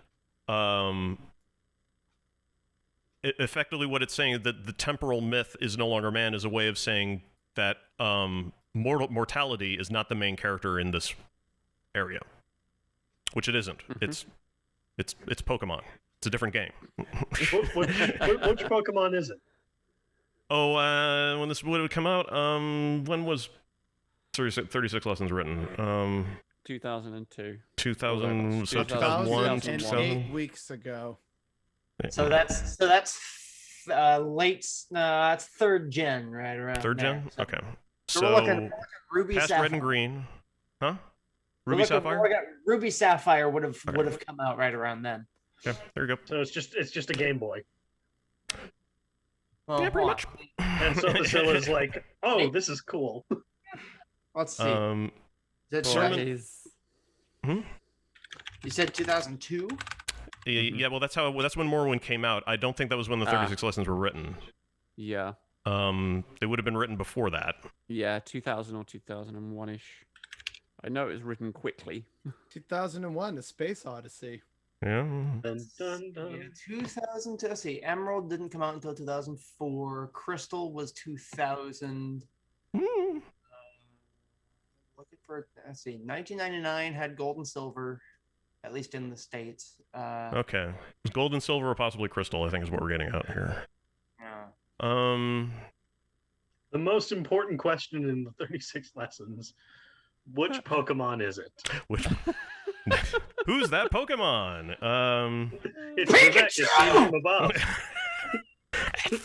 Oh right, didn't someone like make a semi-successful viral thread about okay, if Almsby were Pokemon trainers, which ones would they have? Yeah. And it's like Almalexi would choose whichever one is the counter to whichever one Vivec would pick. Yeah. It's like, oh, Vivec chooses Squirtle, I choose Bulbasaur. Oh, Vivec chose Charmander, then I choose Squirtle. Yep. Yeah. Okay. So Ruby and Sapphire came out in November. It's missing no. I think Morrowind came out before that, so it would have been second gen. Okay. Does that mean the Ruby throne is literally built on 1,000 cassettes of Ruby? Maybe. Yeah, sure. Sermon 27 is more riddles, but it's basically the scripture of the word. It's Vivec explaining sort of the idea of creation. The truest body of work is made up of silence, the silence that results from no reference. It's the idea of the truest body of work is the thing that most closely resembles the intent that you had. In other words, it's the intention of, like, it's the idea that you had in your head without the constraint of having to actually produce it. So, citation not needed. Yeah, exactly. It's the art that's never made but the art that's never made is perfect. So yes. Yeah. Sermon 28 is the Ruddy Man who shows up in ESO. He's actually a bad guy in ESO, and so the question you can then raise is, did the 36 lessons of Vivec actually happen? If they did, then the Ruddy Man wouldn't be around. Now he's not around in the in ESO, it's worth mentioning, but his spawn is, because the boss that you fight at the end of that quest chain is the spawn of Ruddy Man.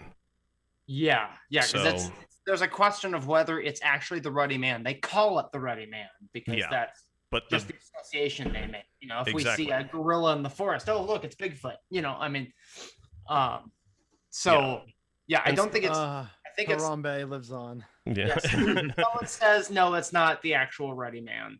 Yeah, it's not the actual Ruddy Man, but if you want, like, if you're asking yourself, like, did Vivec's children exist? ESO would suggest that they demonstrably did. Yeah. And that the Ruddy Man had children. City. Well, and there's also, I guess it's not really. You don't fight the Ruddy Man in Morrowind. No. You fight a dreg in the cave beneath Nessus. Yeah, the Seven Graces, but that's something you're supposed to do at like level 3 or so. That's not supposed to be hard. Yeah. Sermon 29 is the Sermon of the Numbers. This is a lot of fun. I'm going to spend a lot of time in this when I'm writing up on this in the New Worldling School, but basically, the Dragon Breaker, the Tower as Sermon 1, I mean, this is, why is it the Dragon Break? Because this is the first sermon that happens after the first sermon that's created after the Dragon Break that happens at Red Mountain, where Vivec attains godhood. It's also the tower that Vivec stands upon which to create the 36 lessons and to attain godhood. It's also a 1, which resembles an eye, which resembles a tower, which turns sideways, etc. Yeah. And it's also the foundation of the stack of books that Vivec wrote his godhood on. Right. Well, is that the Prolix Tower?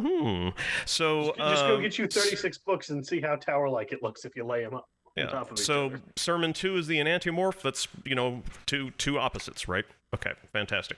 Sermon 3 is the invisible gate, or Amsavi. This is Amsavi is the wise. It's the number 3. It's the it's 3 gods as the 3 in 1, right? It's a magic number. This isn't hard math. Number 4 is the 4 corners of the House of Troubles. Again, pretty obvious. Number 5 is the corners of the world. The world has 5 corners. We've talked about that at length. Why does the world have 5 corners? Why does the world have 5 corners? Unless the embodiment of the world is a person. That's one explanation I've heard. Yeah. Okay. Bingo. Pentagram, summoning circle. Yeah, the pentacle that's formed by the Vitruvian man. Yeah. 6 is the 6 walking ways. Of course, it is. 7 is sort of at the center. Why is it the number 7? I had a good reason for this. I can't remember what it is anymore. I'll get back to you on that, but it was a good one. 8 is the wheel. There are 8 gift limbs. The 8 Aedra. 8 is the wheel. The 8 givers. That's the Aedra. 9 is the missing, the 9th god, Shazar or Lorcan. 10 tribes of the Altmer. That's what I'm told, but I don't know too much about that. The 11 is the number of the master. We've talked about this in the past. It's 1 and 1 in an elegant number. It's the idea that this sort of encompasses the idea that the master of this world cannot see in himself an equivalent. Therefore, if you're a 1 and there's another 1, then you can't be the master, and that number has to be resolved. Number 12 is the heavens. I can't remember what that was about. Does anybody remember? Does that ring a bell? It feels like it's the number of constellations without the serpent. Oh yeah, that might be it. Hold on, let me hit my notes for 29.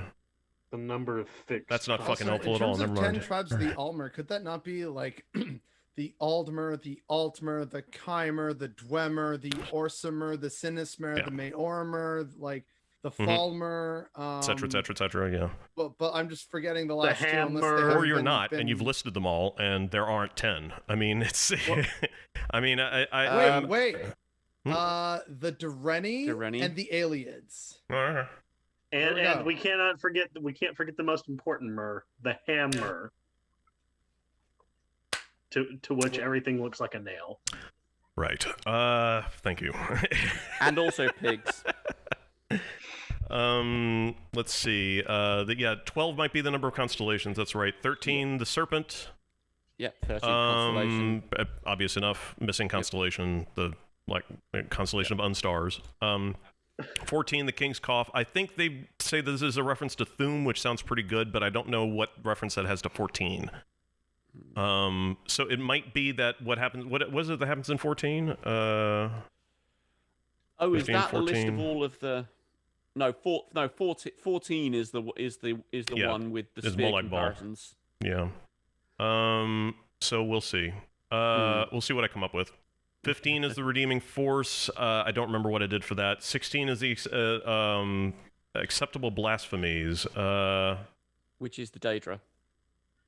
That's right. Yeah. Let's see. 16 Daedra. Yeah, very good. 17 is the hurling disc. That's 18 minus 1, meaning the victor. This is hurled to reach heaven by violence. So this is either... Okay, so the UESP thinks that the hurling disc is the Arbus. I'm not sure the thing Nervar jumped on to go yeah, I'm not sure that that's... Yeah, you know what I mean? Like, I'm not sure that's what that is. I'm still not ruling out the possibility that the hurling disc is just the frisbee that they used to throw around and get ideas with.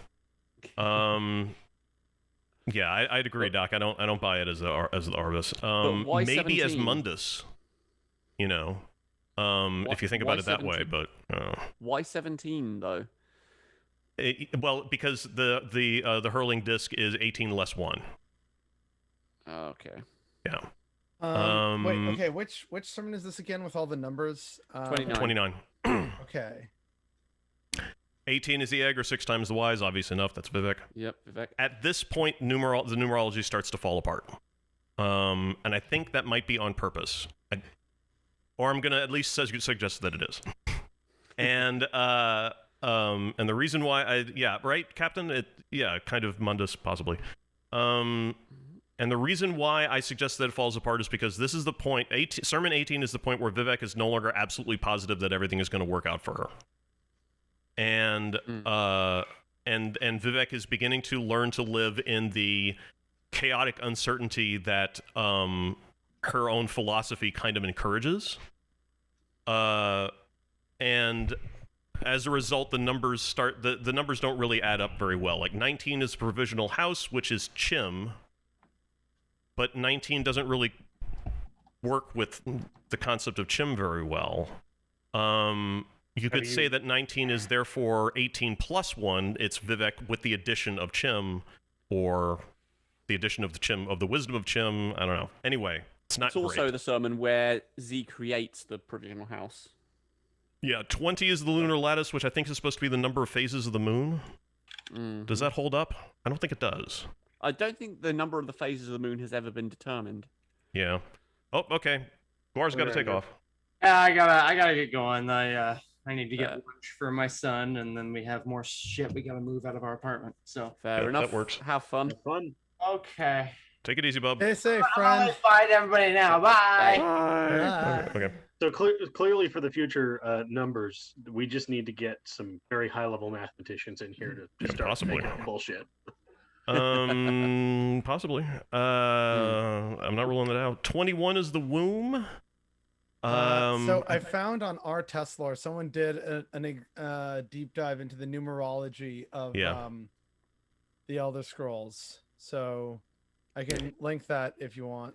Sure, yeah, link it up in chat. 21 is the womb doesn't make a whole lot of sense until you realize that Sermon 21 is also the Sermon of the Wheel, which is which makes a lot of sense in terms of like the womb of creation. This is where the world is made, etc. It's also one of the most coherent when it comes to a lesson on how to achieve some sort of walking way. Yeah. There's an awful lot you can pull from Sermon 21 in a way that's a lot harder to do from any of the others. 22 is unknown, which is not fucking helpful. That's the Treasurewood sword, and I would have appreciated a little more out of that. Yeah, 11. Yeah, I mean, yeah, we can start applying math at this point. 23 is the Hollow Prophet. That's what is that? Oh no, I'm sorry. 23 is the Scripture of the Sword. 24 is the Star Wound, which, if I recall correctly, is supposed to be Morrowind, like the actual volcano. Yeah, the Star Wounded East. Yeah, Vardenfell or Vardenfell, yeah. 25 is the Emperor, which I'm gonna have to do a lot of reading up on the tarot because I can't pass that up. Kirkbride's not really into the tarot. He wasn't when he wrote the 36 lessons, so that may not be a very secure route to take, but I'm gonna do it anyway. 24 as the Star Wound is Vivec equating himself with Morrowind, and it's also the one where he builds Vivec City. That's a good one. It's city-state. It completes that. And you could do some math and say that 25 is the Emperor because it's the 5 corners of the world times 5. Yeah, and or the Emperor of the City, a ruling king, possibly. 26 is the Rogue Plane. Which is it's a rogue plane in the respect that it's a level of reality that's not supposed to exist because it's Pokemon. Could 25 also be a reference to just like the 25th Emperor of Tamriel? Well, it could. Yeah, that's a good idea. I can look into that. I know it's kind of dubious, but I'm like, maybe. Have there been that many? In at total, that point, I'm not sure. I think so, yeah. I'll look into it. I'll find out who the 25th Emperor was, and 27 as the Secret Fire. This I was actually hoping to be like something having to do with Vivec's prayer, but it kind of ain't. It's Gandalf. No. Yeah, Servant of the Secret Fire. 28 is the Drowned Lamp. The Drowned Lamp actually has we can actually read up about this in various forum posts and so on. The Drowned Lamp is the idea. It's a metaphor for an idea that is dormant in memory, but still exists, still has relevance, still exerts power. A legend, if you want. There's a lot of different things that you can apply for the Drowned Lamp. And famously in Cyrus versus Vivec, Vivec says that one of Cyrus's like in his head, he's got this idea of becoming the drowned lamp, of becoming a legend, of becoming a glimmering light in the dark memory of people. And the drowned lamp is also a way of sort of symbolically talking about stars, because the drowned lamp is mentioned in the same sermon as it's in phosphor. Yeah, Sermon 10. It's Sithis still travels in a phosphorescent mirror of the sky. That's, drowned and smiling. This is the idea that Sithis is a drowned lamp. It's not something that people have immediately in their memory, but it's still it's something that that may have fallen into myth or legend, but it's still relevant. It's still important. And so when Vivec warns the Hortator in Sermon 10 that Sithis still travels in a phosphorescent mirror of the sky, he's talking. A phosphorescent mirror of the sky is a metaphor for a calm body of water at night. It's also the moon. Could be the moon. Well, it's a phosphorescent mirror of the sky, not in the sky. Wouldn't that be a phosphorescent mirror in the sky? But, well, it depends. Yeah. Well, anyway, it's Leonardo da Vinci, not Leonardo. Yeah, it is hard. Thank you. I appreciate the understanding. 29 is a captive sage. That's literally the chapter we're reading right now. Why is it captive sage? Because at the end of Sermon 28, Vivec takes the ruddy man's armor and encapsulates a priest from. Is it a priest from the Whirling School? It was some mystic or other. It was a sage from something runes. Yeah. Anyway, so Vivec encapsulates this poor bastard in the ruddy man's armor in a way that very closely resembles a sensory deprivation, seals this person in here, and Vivec then sort of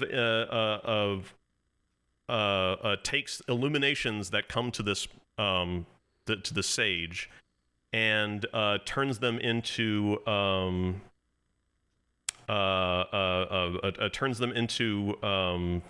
inscriptions that are Sermon 29.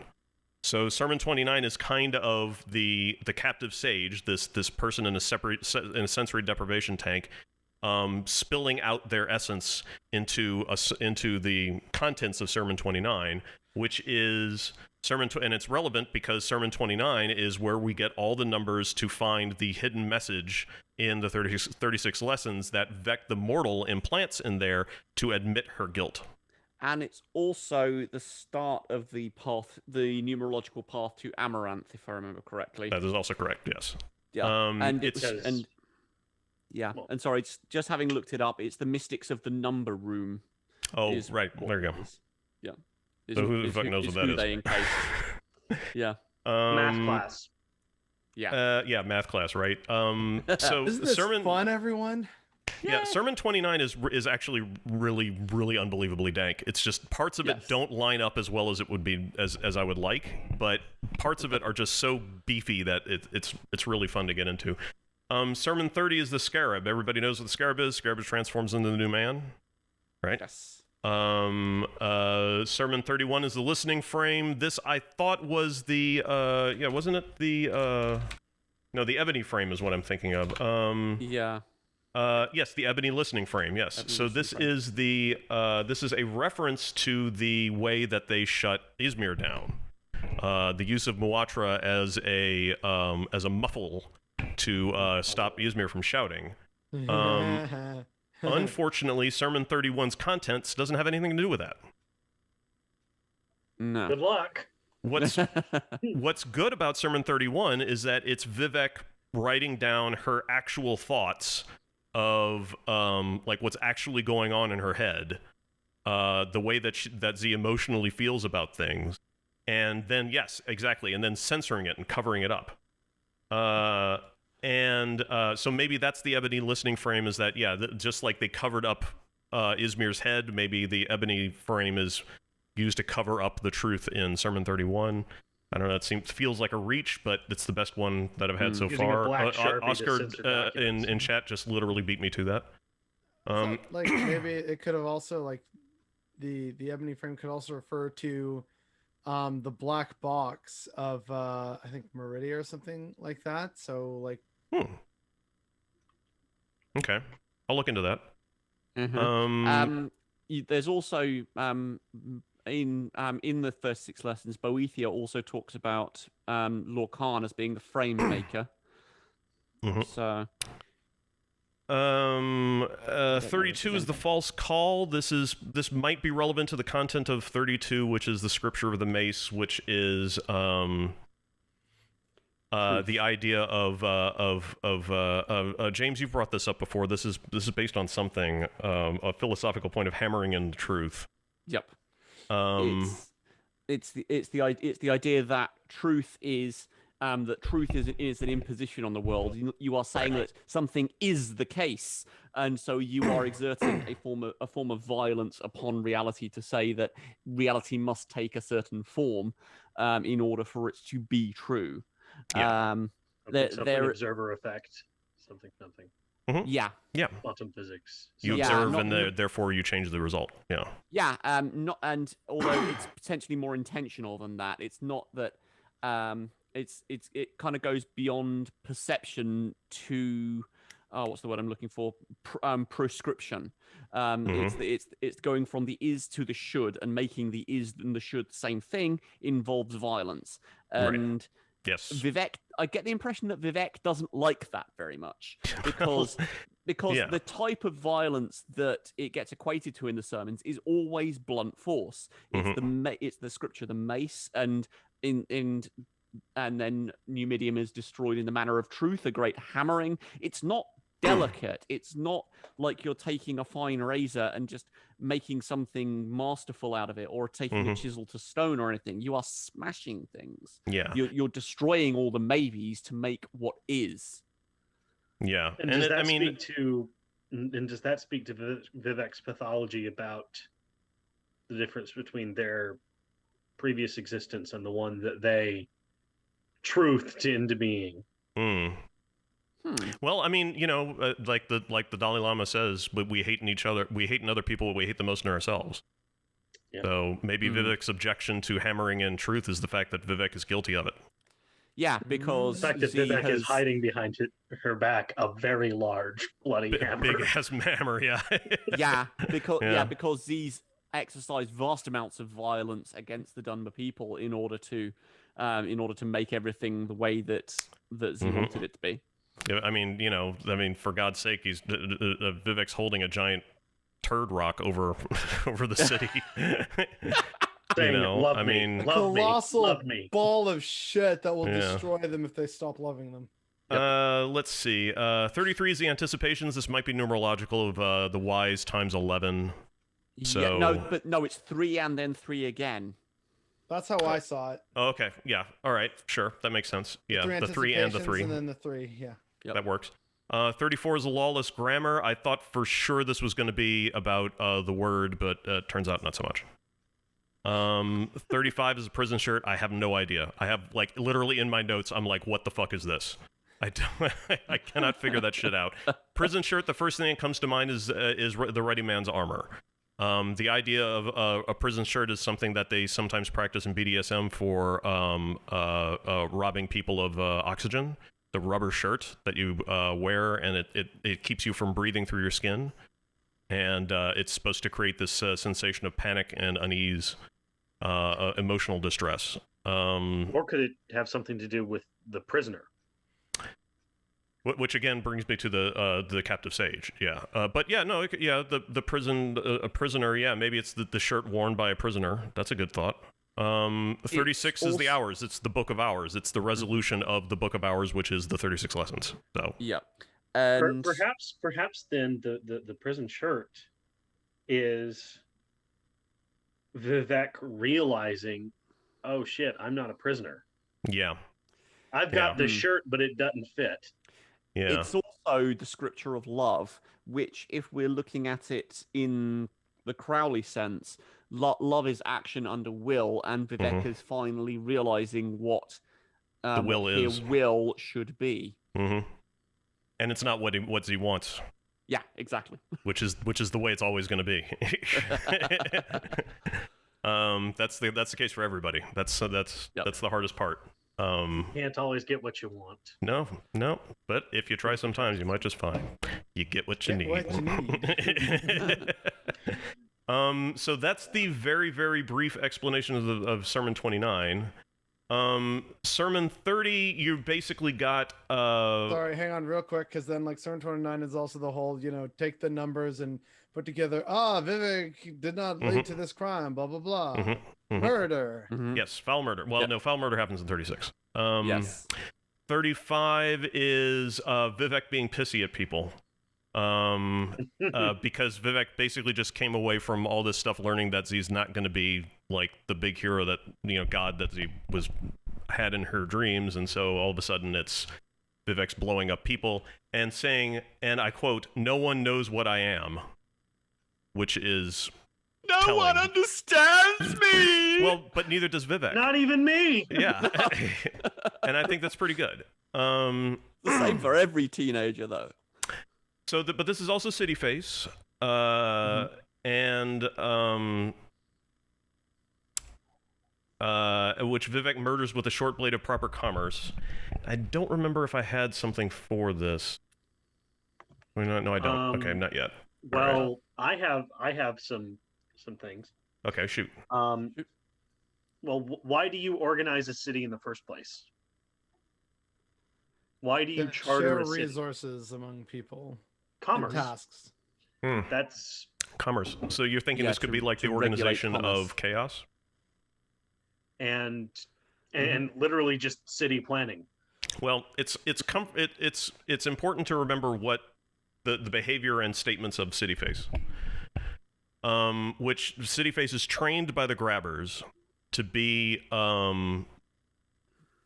sort of the equivalent of Vivek. And this is this is back when Ha Note, when City Face is known as Ha Note, and under this reason did the issue of Vex slide into our realm, drawn by our coveting, hidden in loss. We shall build our tower hope upon its face. So basically the Grabbers from the adjacent plane see Vivek City and they want that. And so they build a tower on Ha Note to create the face of a city, in a way. So is City Face some sort of reference to the Tower of Babel? Just hearing that. Could be. I think of it as like the Grabbers are building an emulation of Vivek City. Yep. And Vivek City is basically like you could say that the short blade of proper commerce is being used on Ha Note because it's Vivek converting Vivek City into it's an explanation of why Vivek City allows imperial commerce, or why Vivek City allows commerce in general. Has anybody else here read London by William Blake? No. I have not. It is a very short poem, just 4 short stanzas, 4 lines each, about how wretched and awful the city of London is. Neat. Specifically, I'll just read the first stanza. I wandered through each chartered street, near where the chartered Thames does flow, and mark in every face I meet marks of weakness, marks of woe.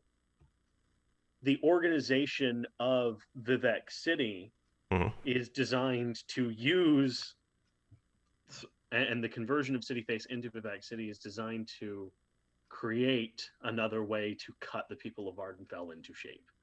Oh, okay. It sucks because that's what it's supposed to do. Yeah. It's supposed to be unpleasant. Yeah. Yeah. Yeah, so the introduction of, if you like, imperial commerce into Vivek City means all of a sudden it sucks a whole lot more. You've got an external culture, a very attractive external capitalist culture showing up in Dunmer society, in Veloth society, and doing what it does. But it's only allowed on It's only allowed onto one canton, though. True, but it's still it's still, Yeah. Just because Wait a minute. Just because the Portuguese and Dutch were only allowed to trade with Japan at one sitting, Fair didn't point. mean that Japan didn't then have Dutch studies where they learned Western science. All of Japan. Yep. Fair enough. Trying to find a map of Vivec City. What's the foreign trade canton? Isn't it the one that's kind of off to the side? No, it's the first one. That's right. You go through the foreign quarter in order to get to everywhere else. Yeah, never mind then. Okay. Let's see. Keep all them foreigners away from the god as far as possible. Yeah. Yeah. So 31. And okay. So, but basically the moral of the entry port, so you're always forced to interact with them every time Yeah. you return to the city. 31 is we've actually kind of covered this. This is Vivec speaking specifically what's on her mind and then eradicating it and saying, you'll have to find me under this ink, under the eradication. If you want to find me at all, this is where I'm hidden. Yeah, and doing the horrible thing to Nerevar, which Mr. Flippers pointed out on the first Vivec cast. Mm-hmm. The whole kind of goes to his wife and says, "I miss my teacher. Where is he?" Yeah, where is Mr. Vivec? I miss him so. And it's just like, suck it up, dude. Deal with it. You have a wife. Yeah. Did you forget that shit? Yeah. So the scripture of the mace is again, it's about truth, which is important because it follows a sermon where Vivec literally hides the truth. Yep. And there's a lot of symbolism happening in that, but I'm gonna have to pick it apart bit by bit. Yeah, Sermon and also 30... the bit, and also 32 is also the one where Vivec claims that he is the reason that the Kaimer became the Dunmer. Yes. Velothi, your skin has become the pregnant darkness. My brooding has brought this on. Yes. So, yeah, he had another explanation for why the Dunmer look the way they do. Yep. 33 is Lyrock. This is the great thing that everybody brings up when people are talking about what a complete prick Vivec is.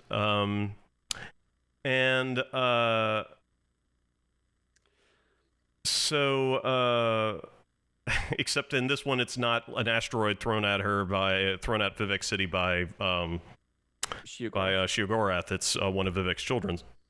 One of his children. It's also his shit. Yeah, it's also just a big ass turd. Sheogorath ate one of Vivec's children. This is the result. Yeah. 34 is Golgamore Jill, who does not actually have much of a. I was just sorry. The idea of Sheogorath eating Vivec's children, that just reminded me of 70 Days of Sodom, and does that make Sheogorath Marquis de Sade? Yeah, well, yeah. You know. Golgamore Jill is is actually barely mentioned really in the 36 lessons. It's supposed to be the most powerful of Vivec's children, but it has no development whatsoever. It's just even though it is the most powerful of Vivec's children, we find in Sermon 34 that it's just sort of just sitting there waiting to get killed. And why? Yeah, why? Because it gives Vivec the opportunity. Because Golgamore Jill does not actually represent one of Vivec's children. Golgamore Jill Golgamore Jill represents the inevitability of Vivec and the inevitability of defeat and accepting fate. And in that respect, it represents Vivec to an extent. It's Vivec accepting her role and the truth of reality and Vivec's destiny. And when you and it's a really, really great sermon in my opinion, because it's the sermon where Vivec, in front of Nerevar, I believe for the first time, murders one of her own children, the most powerful of her own children, and then turns to Nerevar and waits for Nerevar to figure it out. And when Nerevar figures it out, Vivec makes him say the words, now I am the mightiest of your children. In other words, Vivec gets Nerevar to realize that he's next, and the presentation of Gulgamore as this powerful but as this powerful but tamed creature that accepts its destiny is a message to Nerevar, saying, as powerful as you are, understand that I'm going to kill you and make good with that. And so the prayer to Gulgamore is also Vivec's prayer to Nerevar, saying, I'm going to take care of you. This is the way things have to be. And it's breaks, kids. It's a great scene because it also says horrible things about Vivec. Because Vivec's basically basically said Nerevar knew that I was going to kill him, and he was cool with it. Yeah, and it's also just original nihilist.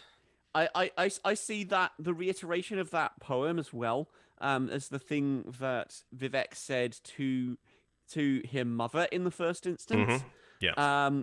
It's also a reiteration of Nerevar as something that helped create Vivec, because had Nerevar not been murdered, Vivec would not have been possible.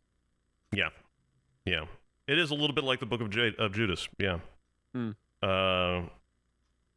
And yeah, exactly, Captain. Vivec's like, no, yeah, I killed him, but he was cool with it. Yeah, says you. The least trustworthy person. I actually appreciate one of the heresies that I've heard about Judas and the Gospel of Judas, which is that Jesus came to him and said, listen, I hate this, but I need to die in order to do the things that I really want to do on this earth. Mm-hmm. You're the only one who I know is capable of doing that. Which is why You're Judas the only gives one him a who's kiss. actually been paying It's literally attention. the farewell kiss of like, I'm sorry, Jesus. Mwah. It's like, this sucks. Right. And that's why, and the idea was that he commits suicide out of immense guilt. Mm-hmm. So like, I like that conspiracy theory because that's very fun to play around with. Christian Apocrypha. But at the same time, it's kind of like, do we dare trust the words of a traitor? Well, but what's interesting about this is that the sermon that follows Sermon 34 is Sermon 35, the Scripture of Love. This is the sermon that arrives finally where Vivec feels that Z can finally explain what love actually is, that Z's demonstrated love as Z understands it for Nerevar and her children. So of course we get what is formatted as a giant fucking paragraph, one giant wall of words, that's entirely about. I mean, it's got all kinds of it's self-verification. This scripture is directly ordered by the codes of Mephala, the origin of sex and murder. Defeated only by those who take up my ideas without my intervention. It's all, it's all just like, if you do what I tell you to do, and and pray to me, then everything will work. Then you'll understand this. And if you don't involve me, then you won't understand this stuff, and that will be the undoing of my words. It's like the disclaimer at the end of a very, very confusing piece of text that says, by the way, if you don't understand any of this, come and see the author. This is the line in front of MK's house. Okay, so I need you to explain to me everything. He's just leaning up against the door going, yeah. Okay, but did you read this other? No, you got it. Yeah, no, you and the 8 guys before you. Yeah. Oh, dear. Sermon 36 is everybody wins. The end. Voltron. Yeah. With that, we're done. Yay! 2.5 hour stream. They also wind up killing Numidium, which is which never. I don't know. It never happened. I mean, that's the kind of the perennial question with the lessons. But metaphor. Yes, but this is the Numidium being active, and to how and what that means. But I'm just aware that every single culture remotely involved with the Battle of Red Mountain tries to take the credit for killing the Dwemer. Yeah. Even the Dwemer. Yeah. We did it. No, it was us. And the Nords are like, it was us. We totally killed them. No, I killed myself first. You No, it's because you look at all of the accounts of the Battle of Red Mountain, and depending on who's writing, the person who kills Dumak matches the origin of the narrator. Well, I mean, think about it. This is true, though. That means everybody at Red Mountain claims to have killed the Dwemer, including the Dwemer. Yeah. Absolutely. Yeah. And one last slightly related stylistic thing. The 36 lessons are all what we see in the text, very short, but they're represented as very large books. Yeah. Yes. So. Yeah. In game, they're very large books. The one thing I'm picturing is just Sermon 35 being literally just one paragraph, but it's a book long. Yeah. It's just the Vivec version of Hegel, who could write a single sentence to last pages. Well, yeah. I mean, there's a lot of commas, but what we say that it's a very that they present themselves as very short, but I'll have you know that ESO had to actually change their data storage method to fit some of the lessons into their database for their books. They actually had to physically change their database schema. Yeah, because they had to break up existing books as well, like the monomyth didn't fit and that sort of thing. But the way that 36 lessons is presented as the 36 is an integral part of what they are. You physically can't break them up and have them remain the same thing. Yep. Right. Although again, like the idea of big books, we could always just pretend for shits and giggles that it's like those ancient manuscripts where the first letter is written all beautifully and flowery, but instead that's every letter, and that's why it takes up each page is a single word. So it's like the truth of the nature of existence. is 6 pages long. Yeah, you're 7 pages in. Yeah.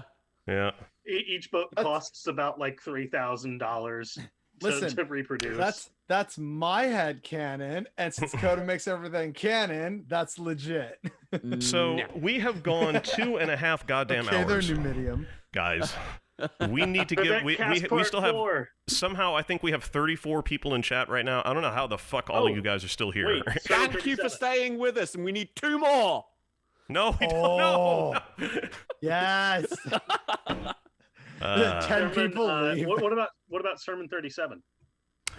We're not I'm just not prepared to do 37. That's the honest truth. 37 has a lot of art in it, a lot of poetry, and I've not had a good chance to examine it. Vivec Cast Part 4, Sermon 37. Just Sermon Oscar, 37. What about Sermon 0? That's I think Sermon 0 was written by Ken Ralston just as a Me Too while it was being developed. Yeah. Just that was more or less by his own admission. It was also kind of making fun of Kirkbride, so so Sermon 0 actually has some good stuff in it. And we can go over it if you want. As a matter of fact, there was a cryptic message in it that was only recently decoded. So there were about 3 that were fairly recently discovered fairly soon after it was posted, I think. Which is what? But I'm sure there was some secret messages that have been known for a while, but I could just be misremembering. But anyway, what's the stuff that's recently discovered? I don't know where I read it, but I have to find it. But it was a encrypted message. It wasn't like simple. It wasn't Rot 13 or anything. It was actually kind of tough. Yeah. I'll look it up. Don't know if is it Sermon 0? Yep, I'm going through bits on the Imperial Library now. Analysis on Sermon 0 happened in 2010. Oh, here it is. A Visionary, I think, cipher, something like that. With the keyword Vivec results in the following message: White gold net merchants Cherim Muzaria hold the key on 1200 and the lightning struck Dragon Tower. I bind these Daedra guardians under the seed appellatus. I think we all understood that. Yeah. Oh yeah, totally. You're an idiot if you don't. So all I'm saying is that we can tackle Sermon 0, but I'm going to need a little bit of time. Yeah. Maybe. Okay. fourth Vivec cast talking specifically about Sermon 0 and Sermon 37. Yeah, man, I don't know. Maybe. I don't know. We don't exactly know what the next cast is going to be, and we're not even entirely sure if Felix is going to be able to make it. Yep. So we need to do some thinking. Felix, you still need to record that soundboard for us, so you can that's make right. No. But we will we'll announce it in various places when we find out. Yeah. In the meantime, thanks everybody for showing up. You can go now. Class is over. Long ass class. Thank you. Long Bye, ass everybody. class. Get your Bye-bye. homework online by the end of the day.